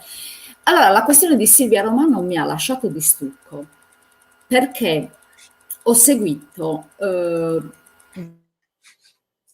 il primo momento della liberazione femminista che ha esordito con dobbiamo curarla, curatela, che convertirsi all'Islam. In questo caso io non entro nel merito della conversione, non mi interessa, anche perché spostando la conversione, cioè se un'islamica prigioniera si convertisse al cristianesimo, al cattolicesimo, sarebbe un'eroina, la nuova santa. A me ha scioccato moltissimo proprio che molte donne, moltissime donne abbiano condannato, non criticato, ma condannato la, la sua vicenda. Prima di tutto non hanno guardato che forse perché proprio in quanto donna, in quanto giovane e in quanto generosa, lei si è affidata a una ONG che pare non fosse tanto pulita. E lei stessa, perché una persona, una giornalista mi ha fatto vedere dei vecchi articoli, lei si era resa conto che l'ONG con cui stava collaborando non era veramente molto trasparente. Ci sono stati all'interno della cosa della pedofilia, lei ha denunciato anche un giro di soldi poco chiaro, quindi invece di proteggere questa ragazza che è andata lì, no? È rimasta quasi 2 anni nelle mani di uno dei gruppi peggiori al mondo, hanno condannato la sua scelta. Tra l'altro sono rimasta scioccata, e noi sarde questa cosa, forse Tiziana da siciliana lo può capire, questa discriminazione, perché ha ragione Tiziana, la femminista tipo, quella perfetta, occidentale, realizzata nel lavoro, è convinta che che il femminismo, cioè che tutte le donne emancipate debbano essere a sua immagine e somiglianza, no? Io ricordo benissimo il primo libro che avevo letto di Mernissi, che mi aveva aperto veramente il mondo.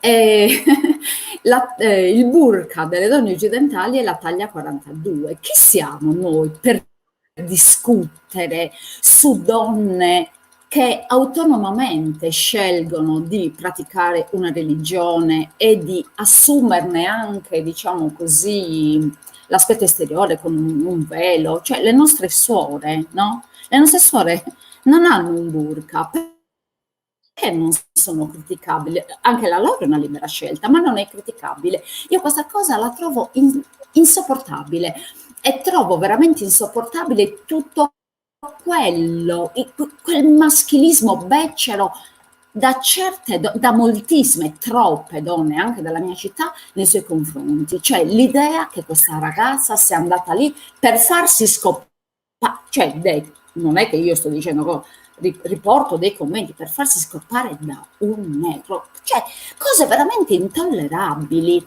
Quindi credo che la strada sia veramente molto molto molto lunga, e noi dobbiamo lavorare molto su questo, anche con le persone. Io ho provato a farlo anche con le persone che conosco, a spiegare che, cioè, non è che la nostra religione è migliore, o che questa ragazza, perché era ricca e privilegiata, è andata lì a fare la fighetta. Cosa vuol dire?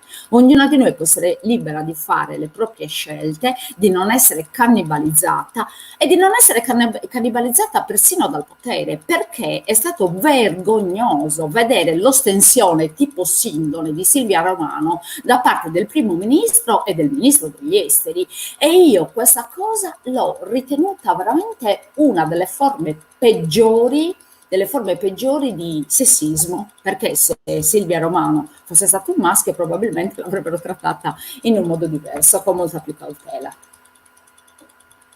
Grazie Giovanna. Vorrei proprio che però si sottolineasse proprio il ruolo che hanno avuto i media su questa vicenda, perché comunque non c'è stato nessun tipo di, come posso dire, non di censura, di filtro rispetto a queste opinioni assurde che ci sono state, ma non solo appunto all'interno dei social, ma proprio nei giornali e nei media, nelle TV soprattutto, dove continuavano a passare le opinioni di tutti, queste cose vergognose. Cioè, io capisco la notizia, dai la notizia, però è giusto non censurarla, però filtrala, cioè filtrala in modo che non ci sia una, non un'offesa, perché la parola non mi piace, che non ci sia proprio un insulto alla dignità umana. Sentiamo Marta. Beh, sicuramente questa ragazza è stata esposta in maniera brutale a tutto quello che la società italiana ha prodotto in questi anni, in cui i mass media e i social in particolare, ma non solo, anche alcune testate giornalistiche hanno sdoganato un certo linguaggio, una violenza inaudita, una violenza che appunto di cui diventano bersaglio, diventa bersaglio in maniera automatica, mi viene da dire, una giovane ragazza sventurata che è andata, tra virgolette ovviamente, perché Silvia ha fatto quella scelta da donna all'interno di un percorso di formazione suo professionale e umano. È andata incontro a una situazione che nessuno di noi conosce, perché c'è da dire anche questa cosa qui, ed è tornata, mi viene da dire brutalmente, non solo convertita, ma anche con un corpo impuro, ma non perché sia incinta, sia restata incinta, ma perché appunto il suo corpo è diventato di altri uomini e non di quelli a cui appartiene, perché qua c'è tutto il tema dei corpi delle donne che diventano oggetto per gli uomini. In un sistema patriarcale questo succede, in un sistema coloniale, di colonizzazione, scusate. Succede questo, i corpi del popolo oppresso diventano merce, diventano oggetto e tu ne sei proprietario, puoi fare quello che vuoi di quei corpi, puoi dare un valore oppure no, puoi scegliere che vivano oppure che muoiano. Quindi Silvia subisce tutto il prodotto di questa nostra società, di questo pezzo di mondo che pensa di essere privilegiato ed evoluto, e in realtà agisce delle barbarie inaudite, una violenza inaudita. Immaginatevi al suo posto un uomo tornato con prole e convertito, come sarebbero state le reazioni? Io credo molto diverse. Forse si sarebbe esaltata questa cosa qui. Non lo so, ovviamente, non possiamo predire il futuro, ma che una donna debba subire questo trattamento, ecco, ci deve fare molto riflettere su quanto ancora ci sia da fare in questo paese per restituire, mi viene da dire banalmente, spazi di pensiero, perché laddove il pensiero non viene agito e non circola e non ci si confronta, allora è facile che da dietro le tastiere, perché è più semplice, si è più protetti, ma non solo, perché poi ciò che si scrive sul computer lo si pensa e lo si agisce in altro modo nella nostra vita quotidiana. La nostra società sicuramente deve pacificarsi con tutta una serie di questioni, non ultima la storia coloniale che ha avuto e che viene negata. Grazie. Grazie Marta, sentiamo Benedetta. Allora sì, io penso che non si possa parlare di quello che è successo con Silvia Aisha Romano. Aisha è il nome che lei ha scelto di darsi dopo la conversione, quindi penso sia giusto usarlo. E non si può capire, non si può comprendere, non si può spiegare se non si prende in considerazione l'islamofobia di cui è intrisa la nostra cultura.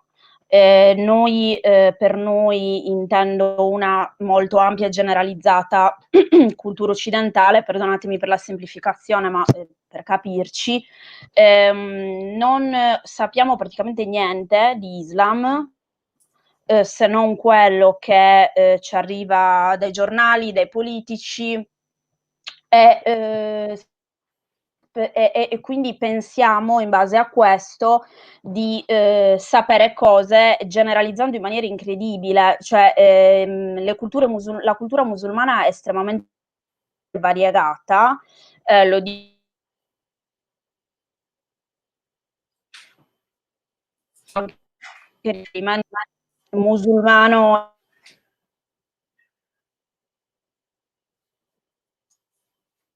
Sto parlando di zone commerse, mi vedo scomparire, non so se non mi sentite ditemelo, di zone completamente diverse, con storie e culture diverse. Il fatto che professino poi la religione islamica non sempre vuol dire che hanno una cultura identica, così come avviene per il cristianesimo allo stesso modo.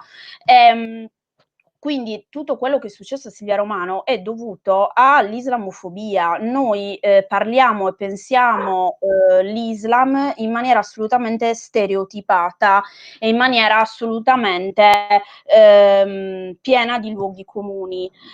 Quindi questa islamofobia, parlerei anche di razzismo, perché comunque si è parlato della Somalia in maniera veramente penosa e razzista, ma tutto questo ovviamente si è scatenato in maniera ancora più accesa, come è già stato detto, perché si trattava di una donna, quindi qui c'è un intreccio di islamofobia, di razzismo e di sessismo.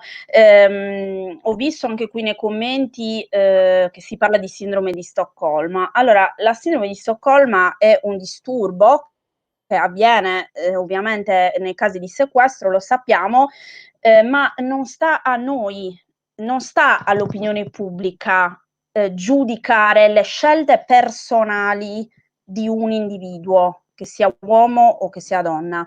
Cioè non sta a noi giudicare le sue scelte personali che riguardino l'abbigliamento, la fede che decide di professare, eccetera, eccetera. Nessuno di noi, a parte, non so se Aisha ha visto uno psicologo o una psicoterapeuta o una psichiatra, dei professionisti, a parte loro, nessuno di noi può stabilire che Aisha Romano soffre di sindrome di Stoccolma, né soprattutto può avere l'arroganza di dire che lei ha scelto di professare una fede perché ha la sindrome di Stoccolma, perché noi queste cose non le sappiamo, e il fatto di metterci in una posizione superiore, quasi dal nostro piedistallo, parlando di sindromi, di libertà di scelta, ma perché noi pensiamo di essere persone libere? Pensiamo in Occidente di avere libera scelta. Certo, ovviamente a noi noi abbiamo, ci siamo conquistati e conquistate dei diritti e delle libertà che ovviamente, ad esempio, in un paese dove c'è una dittatura, che sia solo militare o solo anche religiosa, come avviene in certi paesi islamici, ad esempio, noi ci siamo conquistati dei diritti, ma questi diritti sono sempre in discussione. Il neoliberismo, il capitalismo è una dittatura che non ci permette assolutamente di scegliere liberamente, quindi tutta questa nostra tracotanza nel giudicare le persone islamiche e nel giudicare le scelte personali di una persona è assolutamente una cosa da condannare, e sicuramente, come è stato evidenziato, ci sono state anche donne che hanno, non solo uomini, che hanno attaccato, anche femministe, che hanno criticato Aisha Romano per questo convertirsi, hanno parlato di sindrome di Stoccolma, eccetera. Io credo sempre in base al principio di rispetto dell'autodeterminazione, che non possiamo parlare a nome di altre persone, per cui quando Aisha Romano vorrà parlare, innanzitutto lei ha già detto che nessuna l'ha costretta a convertirsi, quindi non vedo perché noi dovremmo essere in una posizione di dire non è vero. Sulla base di cosa? È vero che sicuramente una situazione di violenza e che quindi in una situazione di violenza si possono avere coercizioni, ma non l'abbiamo vissuta noi. Solo lei che l'ha vissuta sulla sua pelle può dire e parlare di quello che è stato e di quello che le è successo. Quando e se lei deciderà di farlo, ci darà delle spiegazioni. Se non ce le darà, noi non possiamo pretendere di averle e non possiamo assolutamente permetterci di giudicare. Questa è la mia idea proprio da politica, da femminista in merito a questa vicenda. Grazie Benedetta, sei stata chiarissima. Vorrei dire due cose su questa vicenda. Allora, intanto nell'uso della sindrome di Stoccolma, mi sa tanto dello stesso atteggiamento che si usa quando durante il femminicidio, no? A proposito del femminicidio, quando si dice che era folle, quello che ha ucciso era in preda alla follia, appunto negando quell'autodeterminazione di cui ha parlato Benedetta. Quindi perché per forza dietro una scelta così personale si deve vedere una patologia, appunto. Non ci è dato sapere se, appunto, come diceva Benedetta, Silvia sia ricorsa a controlli di tipo psichiatrico, psicologico e quant'altro. E poi vorrei dire un'altra cosa a proposito della conversione. Io non so come mai, anzi lo so, perché qua si trattava di una donna, non sia successo la stessa baraonda, anche se erano tempi completamente diversi, quindi diciamo che si andava meno in pasto ai media, ma comunque anche allora era possibile che questo succedesse con altri mezzi, non c'erano i social, quando ci fu la conversione di Cassius Clay, pugile, campione del mondo di pesi massimi, all'Islam, e si fece chiamare Muhammad Ali. Questo anzi mi ricordo, io ero ragazza, perché ovviamente la mia età, non influì assolutamente nel fatto che Cassius Clay, diventato Muhammad Ali, rimanesse il grandissimo campione di pugilato che è stato, e diventare comunque un mito dello sport, uno sport maschile tra l'altro. E quindi io proprio in questa vicenda di Silvia vedo quella grande componente sessista che è comune purtroppo a uomini e donne, è usata dai media per cavalcare l'onda razzista, sessista e islamofobica, e non solo islamofobica, nei confronti di questa donna, per attirare, diciamo, le attenzioni di quel pubblico che è così, e ovviamente per aumentare le tirature, quindi un ritorno economico, e torniamo qui al discorso del capitalismo su cui si basa anche l'editoria e tutto ciò che ci gira attorno. Non so se io avrei terminato con le domande, siamo perfettamente nei tempi,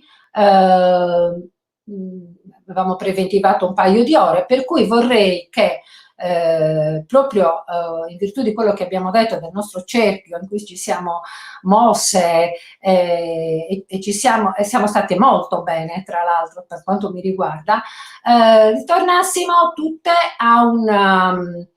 nel saluto magari che vogliamo fare, a sottolineare appunto la necessità da parte dei movimenti di appartenenza al discorso che non può esistere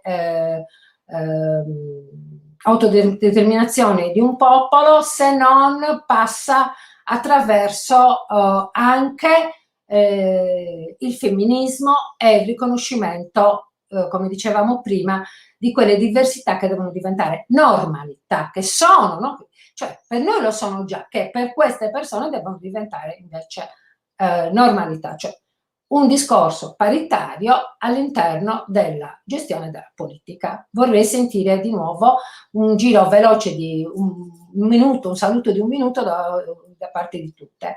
Iniziamo con Tiziana, la nostra compagna della Sicilia. Sì, beh, intanto ribadisco quello che hai detto, secondo me, cioè sono anche io molto contenta e soddisfatta, anche se vogliamo, della discussione, e mi sembra che stiamo proprio sulla stessa lunghezza d'onda e che quindi ci sia proprio la possibilità e da parte nostra sicuramente la volontà di andare anche oltre questa questa semplice conversazione e continuare insieme sia nell'analisi che magari nella pratica, nella possibilità di creare qualcosa.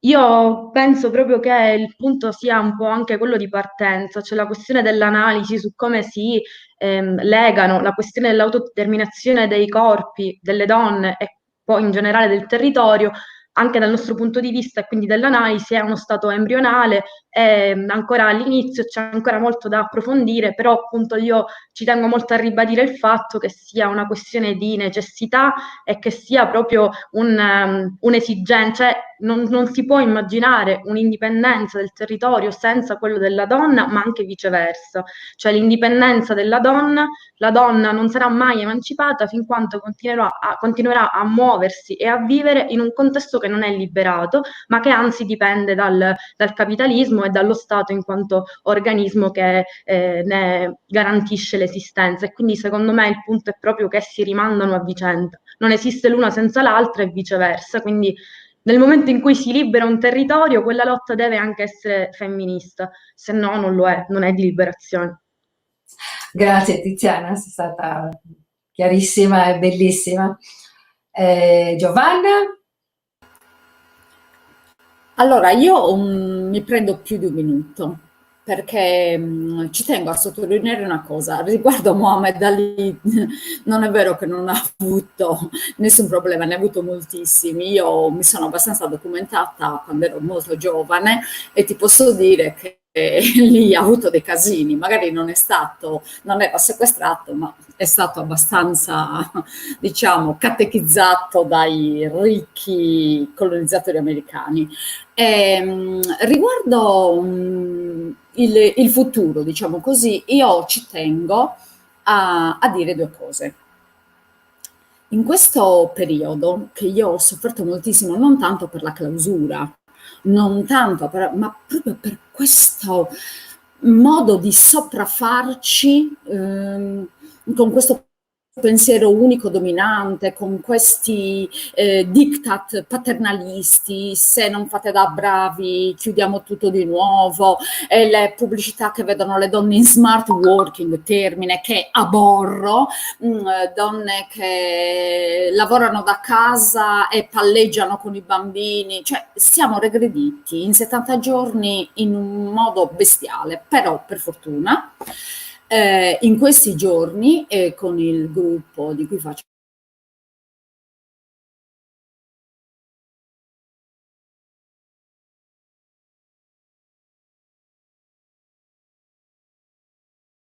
parte, che serve liberazione, e abbiamo lavorato moltissimo ad emanciparci da questa normalità, perché noi alla normalità non ci vogliamo tornare. Noi vogliamo destrutturare e ricostruire in un modo diverso. E approfitto di questo spazio per dire a voi, Tiziana compresa, non perdiamoci di vista, diamoci anzi un mandato politico e partiamo da oggi a discutere di questi temi.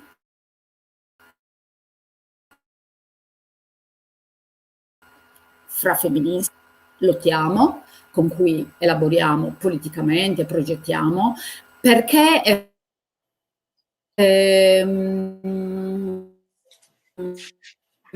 siete state tutte assolutamente e niente, sarebbe uno spreco lasciare questo 16, che giorno è? Non so neanche che giorno è, questo sabato di maggio, lasciarlo cadere così. Dobbiamo continuare. Siamo una forza. Grazie a tutte, un abbraccio. Bacione Isabella che ci ha guidato benissimo. Ciao. Grazie Giovanna, sei stata carinissima. Sì, io intendevo ovviamente, bisogna anche storicizzare il periodo di Muhammad Ali, dicevo proprio da parte di chi l'ha sempre seguito, non c'è stata questa grande diciamo, accanimento contro il fatto che si fosse convertito. Sentiamo adesso il saluto di Marta. Intanto anch'io ringrazio tutte le persone che hanno contribuito a questa piacevolissima serata e anche io auspico che sia solo il primo di una serie di appuntamenti, ma soprattutto di un lavoro condiviso, chiamiamolo laboratorio, chiamiamolo spazio progettuale, chiamiamolo come vogliamo, purché sia all'insegna dell'autodeterminazione, appunto. E pensando appunto ai corpi, ai territori, ai popoli, credo che questa emergenza da Covid ci abbia messo a dura prova e dobbiamo assolutamente pensare a come riprenderci i nostri corpi, i nostri territori e le nostre comunità. Ecco, dobbiamo ricreare quelle relazioni, quelle sinergie, quello scambio che il distanziamento fisico ha rischiato di compromettere. E se anche useremo le mascherine a lungo, come qualcuno vuole, so, come si dice, ecco, allora facciamo in modo che non siano bavagli, che non diventino mai bavagli, ma che anzi ci spingano a far sentire ancora più alte le nostre voci. E chiudo citando Judith Butler che scrive un libro fantastico che è L'alleanza dei corpi, che dice appunto come i corpi insieme siano azione politica. Quindi se vogliamo veramente riprenderci i nostri territori, le nostre comunità e autodeterminarci, allora iniziamo da questa cosa qui, evidentemente reinventandoci come fare per seguire la norma, ma non per obbedire completamente. Pensiamo anche a questo. Grazie, grazie Marta. Sentiamo Benedetta. Sì, allora, da un punto di vista femminista, quello che posso dire è che noi vogliamo tutto, cioè questo è uno slogan che, insomma, citando Balestrini, insomma, è uno slogan che il femminismo ha fatto suo, noi vogliamo tutto, cosa vuol dire? Che noi non ci accontentiamo di cambiare solo un piccolo aspetto della società, perché proprio come abbiamo detto, il problema è strutturale, il problema va a colpire qualsiasi ambito della nostra società, per cui vogliamo dei cambiamenti trasversali, vogliamo tutto, vogliamo cambiamenti anche da parte dei compagni e delle compagne che magari non hanno ancora elaborato un loro percorso riguardo alla questione della liberazione di genere. Se vogliamo tutto, vogliamo che anche le lotte per l'autodeterminazione del territorio, del popolo, non prescindano dalla liberazione di genere. Questo è fondamentale. Penso che sia molto ipocrita portare avanti una lotta di liberazione senza che ci sia una riflessione sui generi e sulle dinamiche di oppressione tra i generi. Ne approfitto legandomi a questo per rispondere a Christian che chiedeva, ci faceva questa domanda: possono le pratiche femministe essere costitutive per un processo di decolonizzazione dei saperi e anche decolonizzazione politica a partire dal contesto indipendentista sardo? Io credo che i compagni che che pensano, che vogliono lavorare su questi temi, debbano farlo, debbano prendersi la responsabilità di fare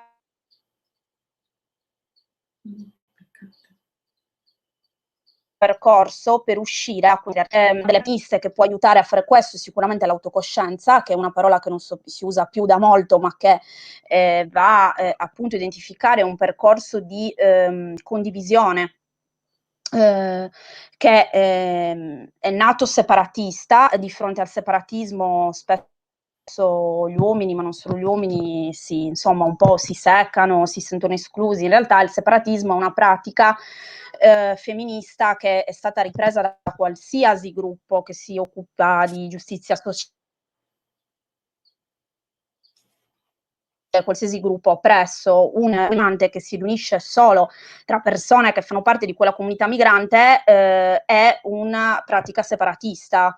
Per fare un esempio, perché a cosa serve? Serve confrontarsi tra soggettività che vivono la stessa oppressione o gli stessi privilegi o insomma le stesse dinamiche che vivono la stessa condizione e si trovano in una posizione simile all'interno della società. E cosa porta questo? Porta ad aprirsi di più, porta a poter condividere, parlare non solo dei privilegi, mettere in discussione i propri privilegi, ma anche parlare delle difficoltà che si affrontano, ad esempio esistono dei gruppi di autocoscienza maschili che ad esempio affrontano il tema di altri modelli, perché spesso gli uomini quando lavorano per uscire dal modello patriarcale non sanno come ricostruirsi una volta che decostruiscono, perché non esistono altri modelli, quindi si chiedono ok, ma se io non posso essere tutto questo, se io non voglio più essere tutto questo, chi sono io? Perché si ha difficoltà in questa società patriarcale per gli uomini a trovare altri modelli. Lavorate su questo, ecco, mi sento di dire. Pratica, quella dell'autocoscienza, e in più magari separatista, se si è interessati a farlo in quel modo, può portare a una decostruzione importante e alla costruzione di nuove dinamiche. Quindi mi sembra che la parola d'ordine è di decostruire, di non tornare a una normalità che appunto non ci piace. Io penso sinceramente che questa quarantena non è che abbia insegnato granché. Lo vediamo insomma adesso già da quando è finita, da quando sono iniziate nuove fasi, non vedo da un punto di vista sociale o culturale grossi cambiamenti in merito, grosse crescite. Però ecco, penso che la parola d'ordine debba essere proprio quella che abbiamo detto, quindi decostruire, creare una realtà diversa che non è normata da chi ci opprime da sempre, da un sistema che ci opprime da sempre. Grazie a te. Grazie Benedetta. Vorrei ringraziare tutti e tutte per la partecipazione. Ringrazio Noa per questo salto, per la possibilità di parlare di temi molto attuali e molto complessi anche da risolvere. Ringrazio le nostre partecipanti, Tiziana Albanese, Giovanna Casagrande, Marcaoni e Benedetta Filippi. Vorrei ringraziare in modo particolare Isabella Rusi perché da dietro le quinte, diciamo così, la nostra esperta in comunicazione ha gestito la parte tecnica anche di questa diretta, c'è la possibilità che ci ha insegnato anche come poterci organizzare. E vorrei, per quanti volessero, noi abbiamo citato tanti illustri personaggi, donne, uomini che hanno parlato del trattato di femminismo, vorrei di nuovo invitare chi ci ha seguito a leggere, per trovare alcune soluzioni anche di addirittura nuova, quindi sia per gli uomini che ci hanno seguito, ma anche per le donne. Il libro appunto scritto da Benedetta Filippi e da Beatrice Ravela, Siamo Marea, come orientarsi nella rivoluzione femminista. Questi paragrafi sono fondamentali per la comprensione appunto di quali possono essere i passaggi per arrivare a non solo appunto a strutturare, ricostruire, ma a costruire un nuovo modo di affrontare insieme le lotte gli stessi del nostro popolo, dei nostri popoli, e in particolare c'è un capitolo che io amo in modo particolare, che si chiama Le tre parole chiave, qui appunto ho fatto il riferimento a Benedetta, dove si parla di tre principi fondamentali da cui partire. Passaggi, emancipazione, autodeterminazione e autosufficienza. Ecco, su questi tre principi chiuderei la diretta, ringraziando tutti e auspicando che questo sia solo il primo di tanti incontri di questo cerchio virtuale che abbiamo detto, che non è un cerchio virtuale, e poi poterci trovare in pratiche reali, quindi opere reali e in confronti reali con tutte quelle che vorranno partecipare. Vi ringrazio ancora,